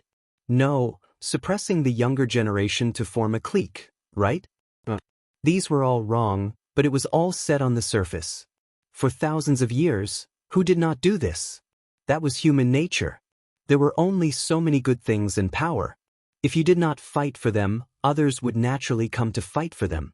What's more, if there were no benefits, who would come here to work? Even Lu Chen felt that this logic was perfectly justified. Even if he encountered injustice and couldn't stand it, he would step in if he had the ability to do so. If he couldn't, he would just watch from the sidelines. Who was perfected Lord Tianlan? Why was his brain damaged? And if he really wanted to argue about it, perfected Lord Tianlan himself was not clean for so many years. Fuyunji was a typical clique fighting, and he had cultivated them into the most powerful and ferocious force in the world. There was no need to talk about fighting for power. Just look at his prestige now. And there were all kinds of other things that were simply too many to count. His words today were not aimed at anyone else, but at the damned Baldy himself, right? Looking at Lu Chen's surprised eyes, perfected Lord Tianlan seemed to know what Lu Chen was thinking at the moment. He did not look embarrassed, but just chuckled and said, You see, I was not capable in the past, so I could only use this to rise. But now it's different. Lu Chen was speechless for a moment. He could not help but look at perfected Lord Tianlan a few more times. The damn Baldy looked normal and did not look like he had gone mad. But thinking about it, it was impossible for this person to go mad. Sometimes, Lu Chen even felt that even if he went mad, this guy would probably always be high and mighty like a god. However, at this point, Lu Chen could tell that perfected Lord Tianlan's words did not seem to be joking. After letting out a sigh, Lu Chen felt a sense of helplessness at not being able to see through the person in front of him. He said, Forget it. Can you give me a clear answer? What do you want? After pausing for a moment, he added, But I still feel that you're thinking too much. The Immortal Alliance is different from the Fiend cult. Perfected Lord Tianlan said indifferently, The rise and fall of power is a cycle. There's nothing new about it. When the Fiend cult rose back then, it was also with the thought of clearing the universe and benefiting the people. But now, it has still committed countless evil deeds. The chaos that Zhengxianmeng is in right now is very much like when the Fiend cult first rose. In that case, instead of letting the Immortal Alliance fall and harm the people in the world in the future, I might as well. Hey! Lu Chen suddenly interrupted him and called out. Perfected Lord Tianlan looked up at Lu Chen. Lu Chen looked at him with a solemn expression and deep gaze. After a while, he said slowly, I want to ask you something. Go ahead. Lu Chen took a deep breath. The blood moon in the sky shone down, making both his and perfected Lord Tianlan's faces look dark red and hideous. He looked at perfected Lord Tianlan's eyes, which were slightly red because of the blood moon, and said in a low voice, From what you said just now, you seem to think that you can make a decision for all the people in the world and choose a better path for them, right? Perfected Lord Tianlan nodded without hesitation. Of course. He said with a sneer, There are billions of living beings in the world and many cultivators are mediocre and short-sighted. They are like ants who do not know the height of the world and do not know the stars. The creation of the world naturally needs someone to guide it. Lu Chen's expression seemed to turn ugly as he asked in a low voice, "You're that person? Who else but me? But what you said just now, didn't you want the lives of the people in the world too? The lives that they will live." Perfected Lord Tianlan said it on behalf of Lu Chen. His tone was firm and his expression was relaxed. "The life that I choose for them is the best."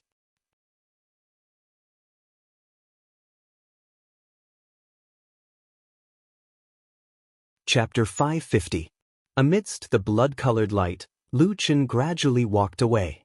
Looking at the back of the young man, Perfected Lord Tianlan's expression was calm.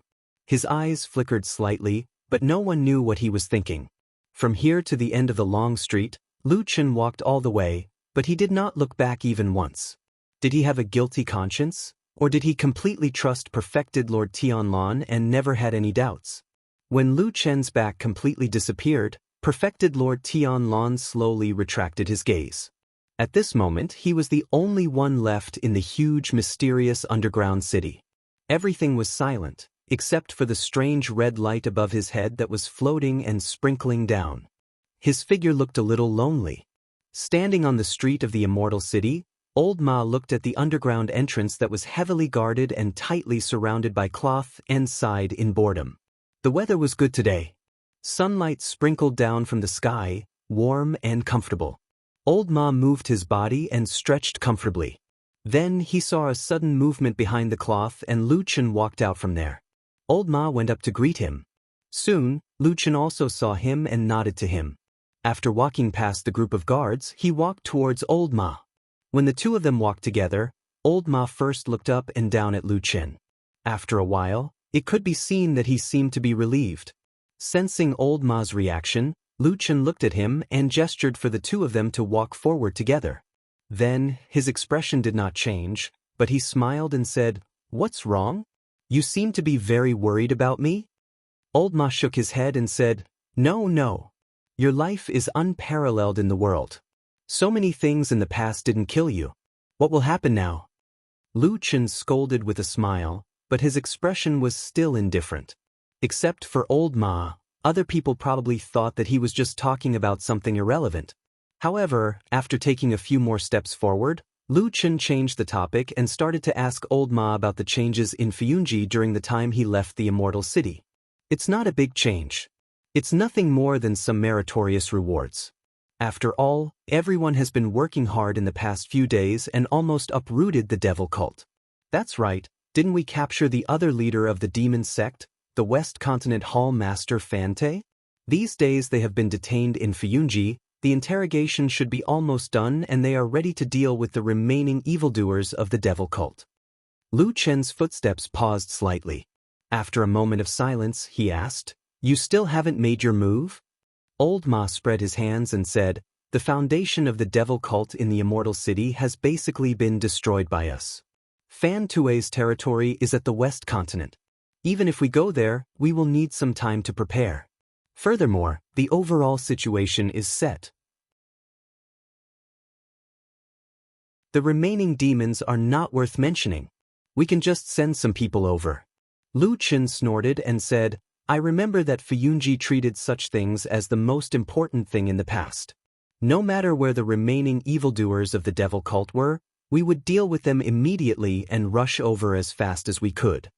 Old Ma smiled and said, "Things are different now." Lu Chen nodded and did not say anything else. He continued walking forward. Old Ma walked beside him and told him some of the recent movements of the other halls in Zhengxianmeng along the way. It sounded very calm and was completely the same as usual. There were almost no changes. However, as he listened, Lu Chen's frown became tighter and tighter. When Old Ma was almost done and he stopped to take a breath, Lu Chen suddenly asked, "That's all?" Old Ma thought for a moment and said, "That's about it. Of course, there are some other things, but they are all small matters and not important." Lu Chen looked up at the clear sky and frowned. Old Ma looked at him and said, "What's wrong? Is there something wrong?" Lu Chen said, "You also saw the blood sea vision in the sky, right?" Old Ma nodded. Lu Chen sneered and said, "This vision doesn't seem to be a good omen. Even so many ordinary practitioners in the city escaped. There are so many talents and halls on Mount Tianlong, but in the end they didn't see it? Old Ma fell silent and did not speak for a long time. Lu Chen pondered for a while, but shook his head and smiled bitterly. I'm afraid there are too many smart people in this world. Immortal City was the largest city in the world. It was the location of the headquarters of Zhengxianmeng and also the center of the cultivation world in the vast land of the Shenzhou continent. This city was unimaginably large, and there were countless people living in it.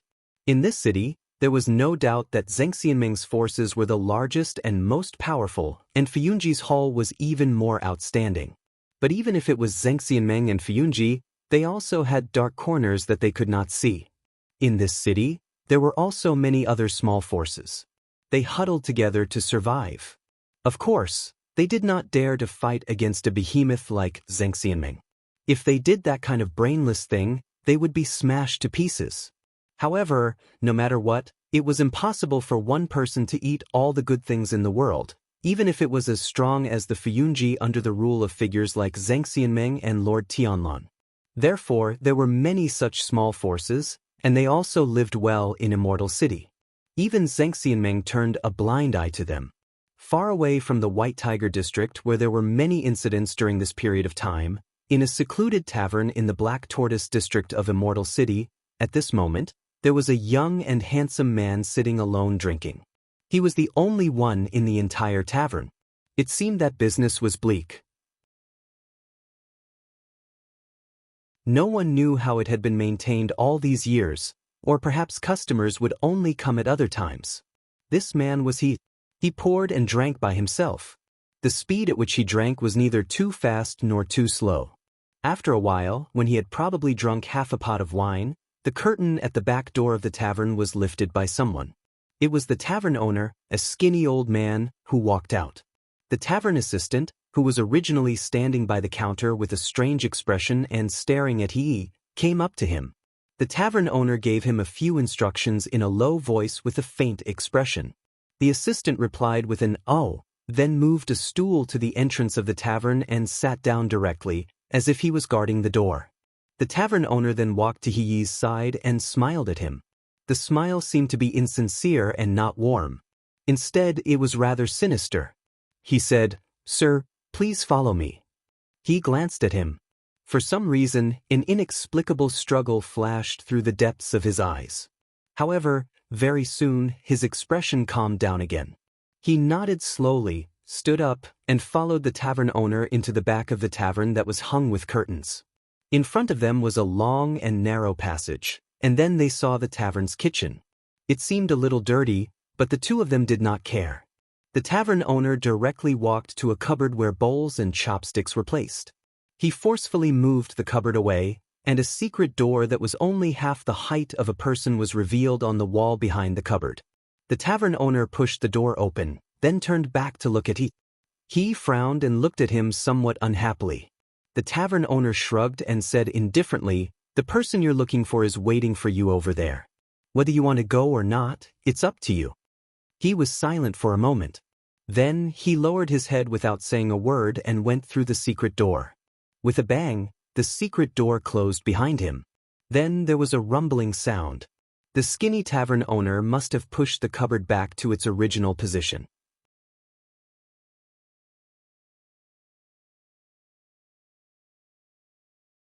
Chapter 551. Behind the secret door was a long and narrow secret passage. There were a few candles hanging on the wall lit up, emitting a little light to illuminate the path here, but the passage was still a little dim. But looking at the candles burning quietly, there must be some kind of vent nearby. He looked at the passage in front of him, and at the same time, he reached behind him and gently pushed the secret door. The door was firm and unmoving. It seemed to have been locked. He didn't panic, but just frowned slightly. After pondering for a moment, he began to walk forward. Walking in this dark secret passage, it formed a sharp contrast with the bustling streets of the Immortal City that he had passed through before. This place seemed to be a different world from the Immortal City outside. It was very quiet, making people think that it was actually in a corner of the Immortal City. As he walked, he soon felt that the road under his feet began to extend downwards. But after walking for a while, the secret passage actually began to go up again, as if he had gone around a big pit. Not long after, he saw the end of the secret passage in front of him. There was also a door at the end of the road. The wooden door was solid and heavy, and it was quietly closed. No one knew what was at the door. He looked at the door for a while, then walked over and opened the door, but there was no bright light shining in, and it was still dark in front of him. With the dim light of the candles in the passage behind him, he took a closer look and found that there seemed to be a wooden wall behind the door. To be exact, it seemed to be the back of another cabinet. He shook his head, and no longer hesitated. He reached out and pushed hard. The cabinet let out a low sound and slowly moved away. Bright light shone down and shone on his face. He walked out and immediately found himself in a clean, beautiful, and somewhat gentle room. The dressing table was brightly lit, and a box of rouge was placed on the table. There were also 2 golden hairpins, a pearl flower, and a gemstone necklace lying lazily on the side. Inside the hibiscus tent, there was a peony quilt and a silky gown hanging at the head of the bed. It was a lady's boudoir. He was stunned for a moment. A trace of astonishment and awkwardness flashed across his face.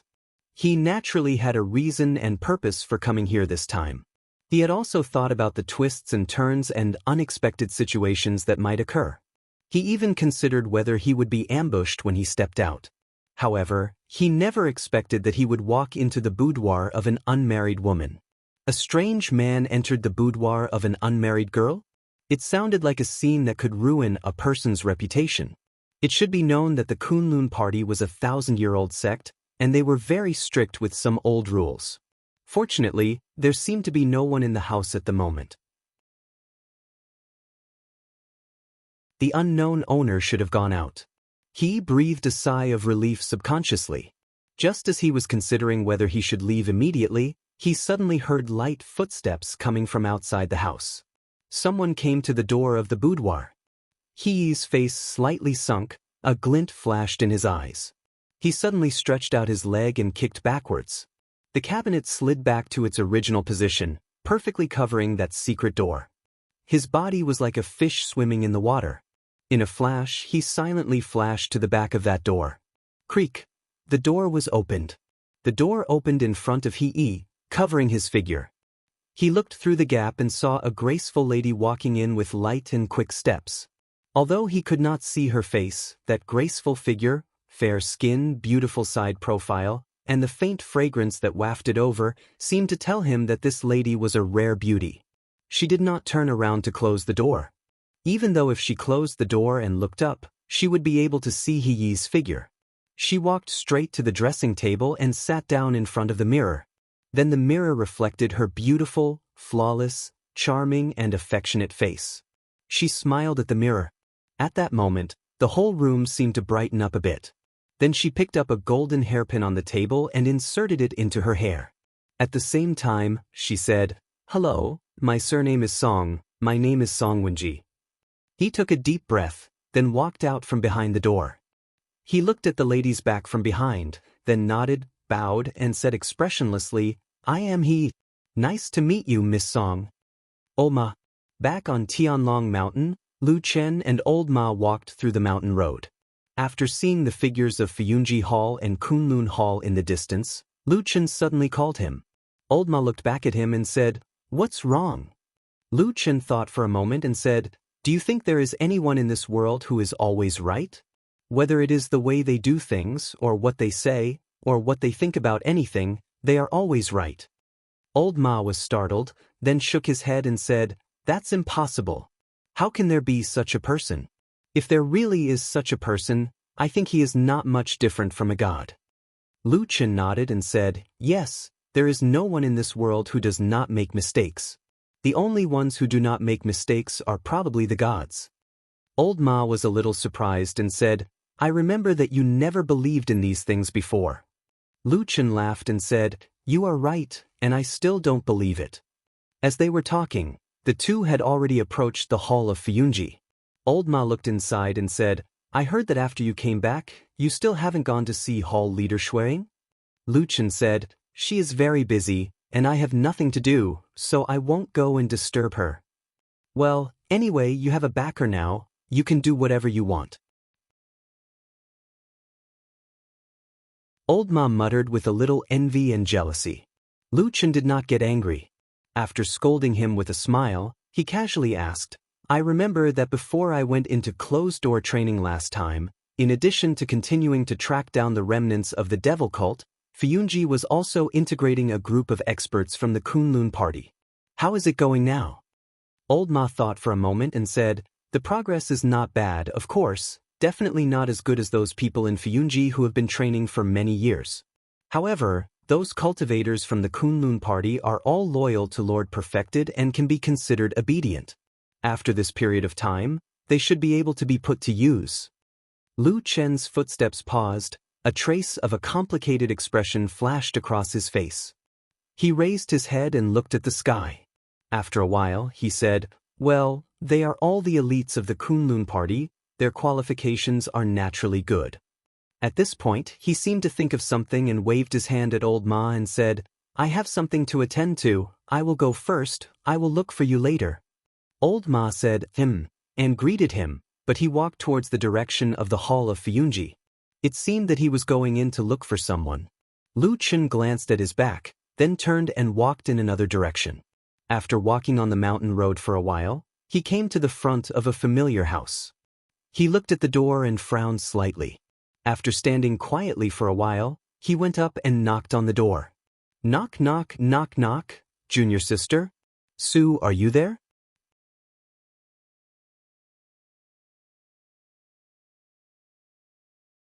Chapter 552. Most people wouldn't change the way they address someone. For example, common relatives, the father was the father, the mother was the mother, and the brothers and sisters would only address each other once in a lifetime. It was impossible to call someone big brother today and little brother tomorrow. This was common sense. After Lu Chen knocked on the door and called out, he felt a little strange and awkward. Then he remembered that over the years, since he knew Su Qingjun, there seemed to have been several different ways of addressing her. Senior sister? Master? And the junior sister, just now? But if he calculated it carefully, even the junior sister, just now was wrong. According to the seniority in the Kunlun party, the current him should be at least one generation higher than Su Qingjun. It was not too much to call her martial niece, and she should also call him martial uncle according to etiquette.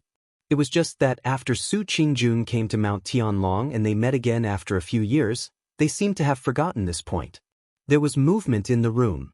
It seemed that someone was whispering something, and then the sound of footsteps came to the door. After a while, the door was opened. Su Qingjun's slender and beautiful figure appeared behind the door. She looked at Lu Chen, nodded to him, and said, "You're here." Lu Chen smiled and was about to speak, but he suddenly saw another petite figure poking her head out from behind Su Qingjun. It was White Lotus. The young girl reached out and hugged Su Qingjun's waist.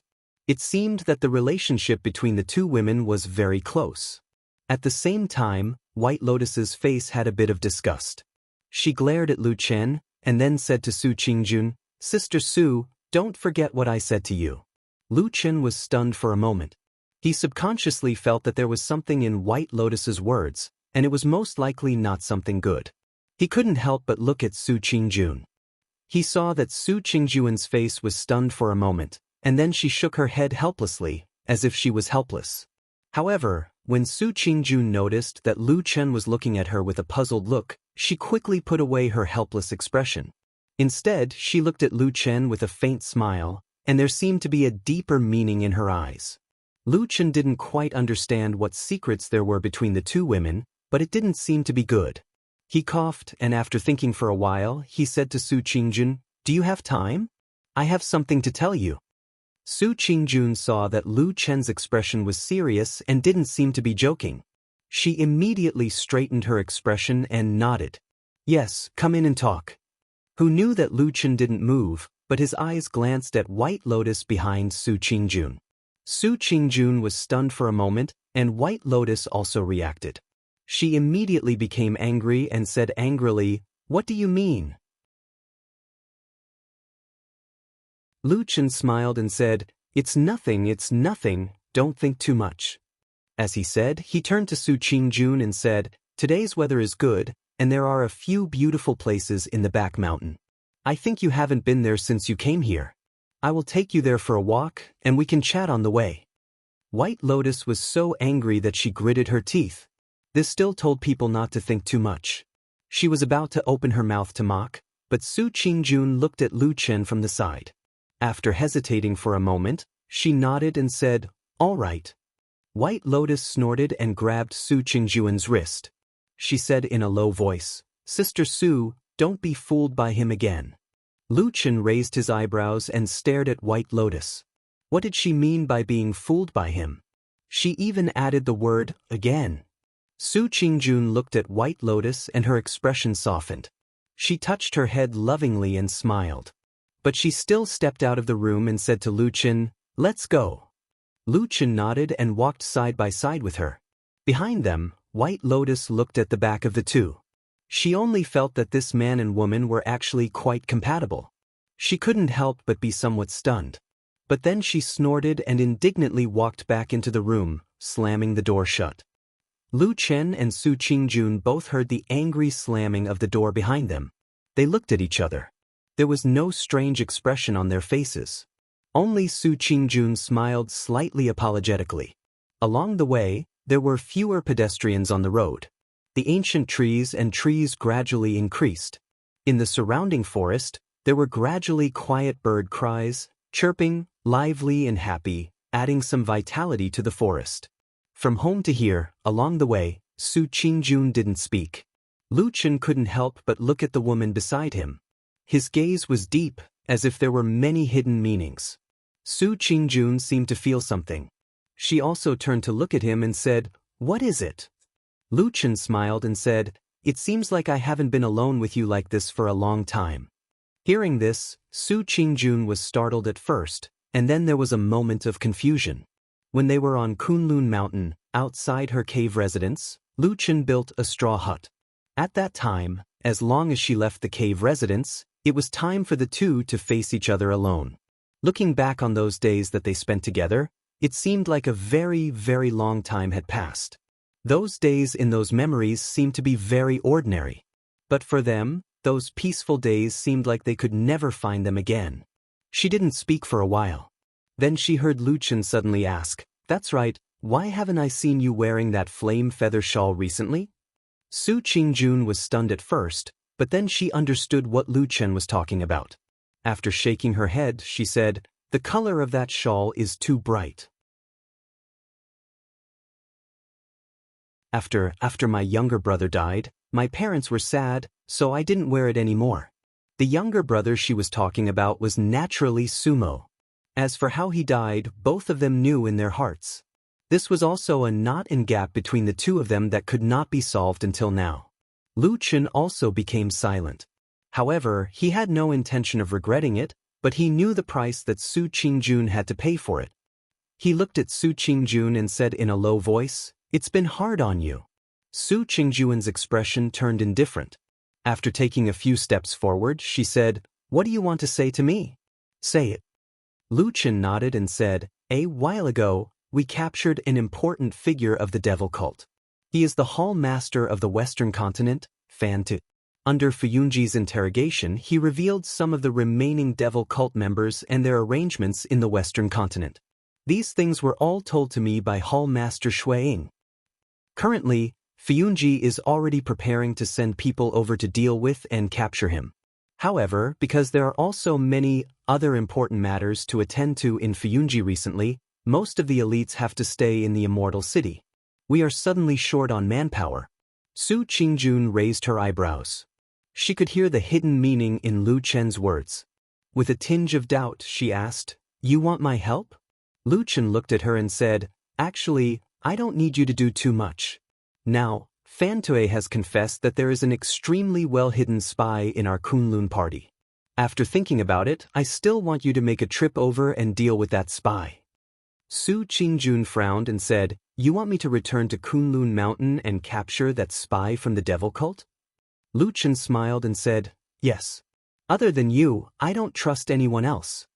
As he spoke, he raised his eyes slightly with an indifferent expression.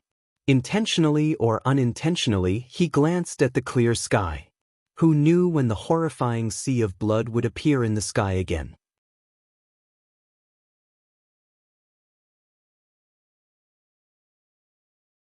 Chapter 553. Nowadays, in the cultivation world, Zhengxianmeng could be said to be the most powerful sect, and its strength was far superior to others. Even some famous sects that had been established for thousands of years were far inferior to Zhengxianmeng in terms of prestige. Of course, powerful sects like the Kunlun Party and the Tianluo sect had already become a part of Zhengxianmeng in private, or it could be said that they had obtained a part of the highest power in Zhengxianmeng. The most obvious thing was that among the 6 great perfected gods of Zhengxianmeng, 4 of them were from such famous sections. Therefore, after all was said and done, the real rich and powerful sects in the cultivation world of the vast land of the divine land had probably lost a little in terms of reputation. After all, no one could compare to the resounding name of the true Immortal Alliance. However, in terms of actual benefits, these large sects might not necessarily suffer a loss. In fact, in many aspects, these large sects even obtained more benefits, both openly and secretly. The biggest benefit was that they had a righteous name. The cultivation world was originally a free world, which advocated strength and talent. At the same time, in the vast divine land, each sect often had their own territory. It was okay for the cultivation world to show off in their own territory, but when they went to other places, they had to restrain themselves. However, since the emergence of Zhengxianmeng, the rules of this game had changed. Because in the Immortal Allies, everyone had an imperial sword and a righteous name, and no one dared to disobey their orders. This ever-victorious treasure was called justice, which was also called heaven's justice, and also called people's hearts. For the sake of heaven's justice, evil cults like the devil cult that tortured living beings and did all kinds of evil should naturally be suppressed, and the world should be ordered to attack them together. If there was any disobedience, it was equivalent to going against the righteous path of the world. No matter where you were, you would still have nowhere to hide. Perfected Lord Tianlan was awesome, right? Awesome. Deity transformation stage perfected cultivator was a heavenly genius. He was also a man of his word on Mount Kunlun. However, once he was out of the territory of Kunlun sect, his influence would not be as strong. But now, this lord's name had shaken the world, and he stood proudly above all living beings. His words and actions could actually shake the entire vast land of the divine land. His influence was everywhere. This was the advantage of the alliance of true immortals. This kind of invisible power was so great that today, everyone in the world was in awe, and no one dared to disobey it. At least some people dared to doubt it, not to mention wanting to overthrow it. Unless he was a deranged lunatic. Sitting in the yard, Old Ma looked at Lu Chen as if he was an idiot and asked, Old Ma, and looked at Lu Chen.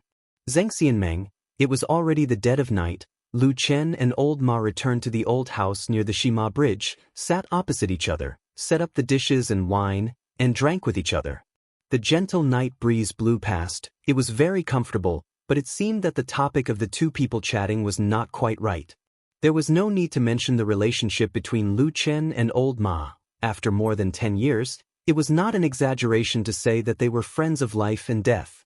Being looked at like that by Old Ma, he was not angry and even smiled, said, "What's wrong, can't I just ask?"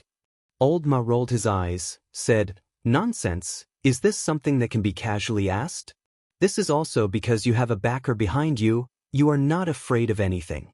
If it was any other person and rashly said this, I'm afraid that they would immediately be sent to Fuyunji's prison to eat prison food."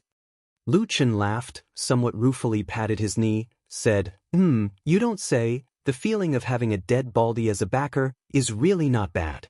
Old Ma looked at him with disdain, and then as if he thought of something his expression became more serious, said, "To be honest, you must be more respectful and polite to Zhengxianmeng. At least this kind of opportunity is really something that many people in the world yearn for but cannot get." Lu Chen's smile faded a little, but after looking at Old Ma's expression for a moment he still smiled and said, "I understand, just that recently have you become old, you actually started to earnestly persuade people?" Old Ma waved his hand, but frowned and asked, "It has nothing to do with me being old or not, don't interrupt. I ask you, why would you suddenly ask about the comparison between the evil sect and Zheng Xianming out of nowhere?" Just sighing with emotion. Probably because it was late at night, Lu Chen looked a little tired, faintly said, "To be honest, of course I know that the evil sect has done all kinds of evil, they are the worst one, or else I would not have spent more than 10 years fighting with them until now." "But what?" Old Ma saw that he stopped muttering, could not help but asked. Lu Chen picked up the wine cup, took a sip, looked up at the night sky, said, "Even when the evil sect was at its strongest, it could not be compared to the current Zheng Xianming. In the past, when the evil sect was doing evil, our Zheng Xianming's good faction heroes came forward one after another, fought against them, until now we almost completely suppressed the evil sect. But if one day, when Zheng Xianming is doing evil in the world, who can resist?" He looked at old Ma, his eyes deep, said, "I just thought of this by chance, so I asked you, when that time comes, what do you think we should do?" Old Ma was stunned, probably because Lu Chen's words were too shocking. It broke through his usual limit of imagination. After a while, Old Ma was stunned and said, "You must be crazy, our Zheng Xianming is fine, it has always been the world's good faction justice, how can it degenerate into the evil sect?" Yes, you are right, ha." Lu Chen laughed, poured wine for him and himself, smiled and said, "On this point, of course I think the same as you, that kind of thing is probably impossible. But occasionally I think, what if Zheng Xianming becomes evil, then what should we do? Do you think there is a way?" Old Ma touched his chin with his hand, clicked his tongue, frowned, thought for a moment, and said, "Well, you don't say, although this idea is absurd, if the Immortal Alliance really becomes evil, it seems that there is really nothing in the world that can resist and restrain it." Speaking of this, Old Ma paused, then shook his head and said, "But you don't have to worry about this. First, it is impossible. Second, when the car comes to the mountain, there will be a way. Maybe by then there will be some peerless heroes born, the times make the heroes." Lu Chen looked at him with a faint smile. Old Ma was a little scared by his stare, said, "Why are you looking at me like this?" Lu Chen said, "So, when the Immortal Alliance really becomes evil, you will put your hope on the illusory hero?" Old Ma sighed and said, "Other than that, what else can I do? Now that the Immortal Alliance is so strong, and has suppressed the devil cult, it is invincible. Anyone or sect, in front of the Immortal Alliance, is just like an ant, no one has that ability." Lu Chen was silent for a long time, then looked up at the starry sky, looked at the stars. For many years he had risked his life in the battle with the devil sect. He had always thought that the devil sect demons were all madmen. However, at this moment, he thought about how the true Immortal Alliance behind him had unknowingly become such a huge and terrifying monster. He also thought about the burly man who led the group and made great achievements among them. No matter how he looked at it, he seemed to be tied together with the Immortal Alliance, life and death. But suddenly he murmured, his voice was so low that only Lu Chen could hear it, and he muttered to himself, "Damn Baldy, so you are the real crazy one."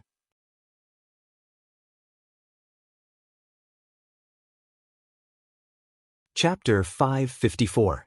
No matter who was crazy, who was normal, or who was crazy, it was still unclear. In today's world, with perfected Lord Tianlan's fame and power, except for those perfected monarchs who were on par with him in the deification realm, almost everyone else had to look up to this giant, even perfected Yuanying who could be called an overlord. Lu Chen had seen perfected Yuanying in Zheng Xianming on Mount Tianlong with his own eyes. He was silent and respectful in front of perfected Lord Tianlan. Even those perfected Yuanying who came from the 1,000-year-old Kunlun party also had an almost superstitious trust in this martial uncle. Perfected Lord Tianlan was the #1 person in Zheng Xianming. The Kunlun party he came from naturally benefited the most from Zheng Xianming's leadership of the world.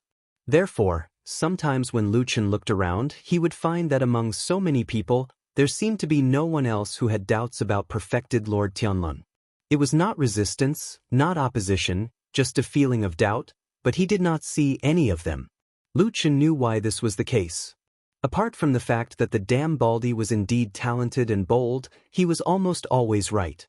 He also did things that almost no one else could do, and the most important thing was to suppress and destroy the devil cult. Although Elder Ghost had not been captured for the time being, anyone with some knowledge could see that the evil sect's foundation had basically been completely destroyed. This evil sect that had been entangled with the good faction for thousands of years had finally reached the end of its road. But just 10 or 20 years ago, the devil cult was still in a strong and prosperous situation. It was the hardest bone to chew in the world.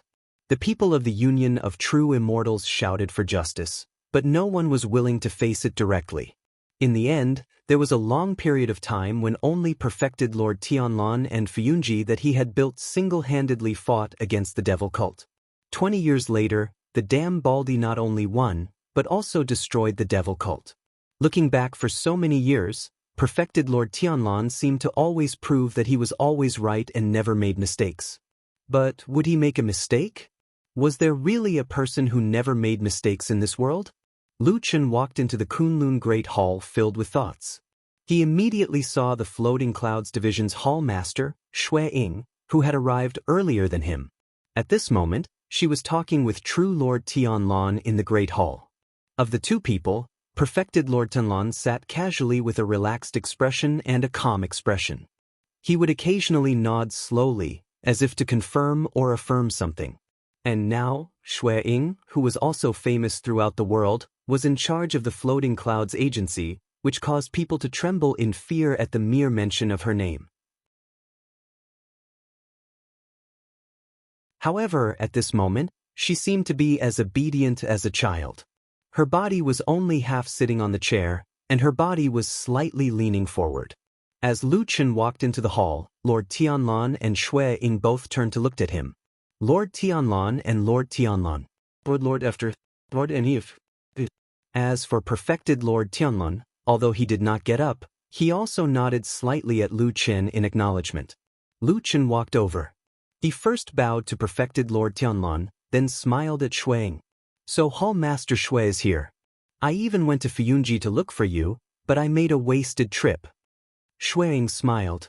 I just happened to have something to report to Lord Perfected Lord, so I came here early in the morning.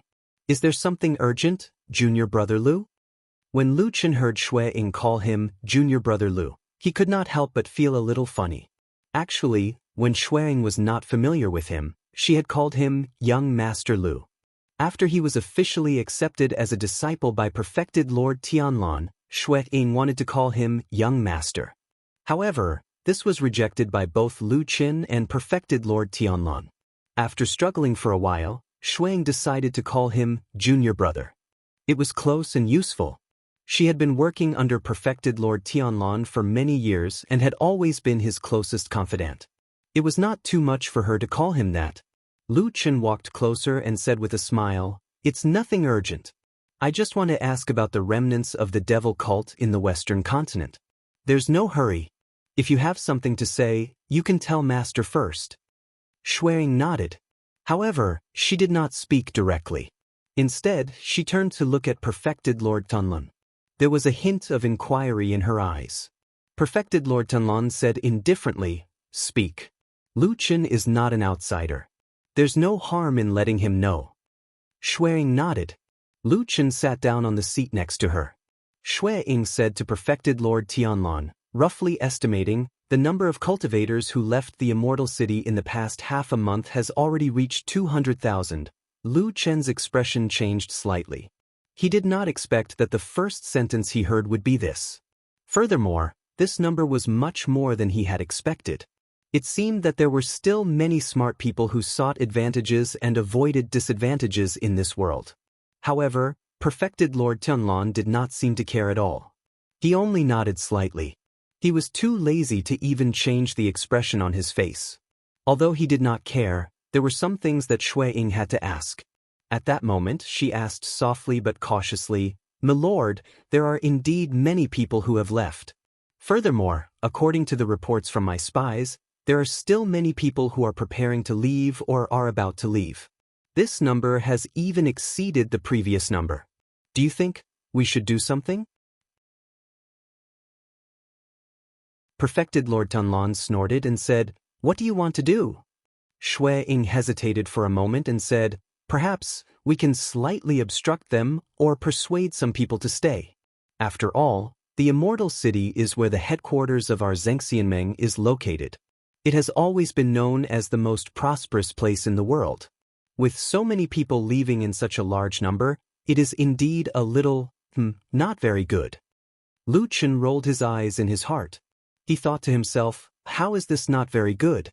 With so many people fleeing the Immortal City in a panic, those who did not know what was going on would feel that something extremely important or extremely dangerous was about to happen in the Immortal City. That was why they left as if they were fleeing a disaster. Of course, this kind of premonition was actually not wrong to a certain extent. After all, there were so many smart people in the world. There were more or less people who could see some clues. However, with so many people leaving, it was more or less like a slap to Zhengxianmeng's face. After all, the Immortal City was where the headquarters of Zhengxianmeng was located. In other words, wouldn't there be so many people who felt that even the current leader of the world, Zhengxianmeng, might not be able to deal with those strange signs? Lu Chen looked at perfected Lord Tianlong, only to see the burly bald man saying indifferently, "It's okay. It doesn't matter whether the Immortal Alliance is ugly or not. Moreover, those who left are just like ants. We don't have to care about their opinions." Shui Ying was startled for a moment. Lu Chen looked at her from the side and clearly saw a trace of shock in her eyes. It seemed that she did not quite agree with perfected Lord Tianlong's words. However, this trace of expression was really just a trace. It flashed by and disappeared in an instant. Shui Ying returned to her original respectful expression and said, "Yes, I understand." After that, Shui Ying thought for a while and said, "There's another thing. Fiyunji's spies in the Black Tortoise District reported that someone recently saw Song Wenji of the Heavenly Law Hall appear on the streets there twice." Lu Chen's heart skipped a beat. Then, he heard perfected Lord Tianlong sneer and said with a disdainful expression, "However, she's just that old man Tai whose nameless concubine. It's not a big deal for her to stroll around and buy things all day. Don't worry about it." "Yes." Shui Ying nodded. Lu Chen lowered his gaze and looked at his own hands in silence. "You're tuning in to the Han Li's Immortal Journey YouTube channel. Don't forget to subscribe and join us on this journey to catch the most captivating stories.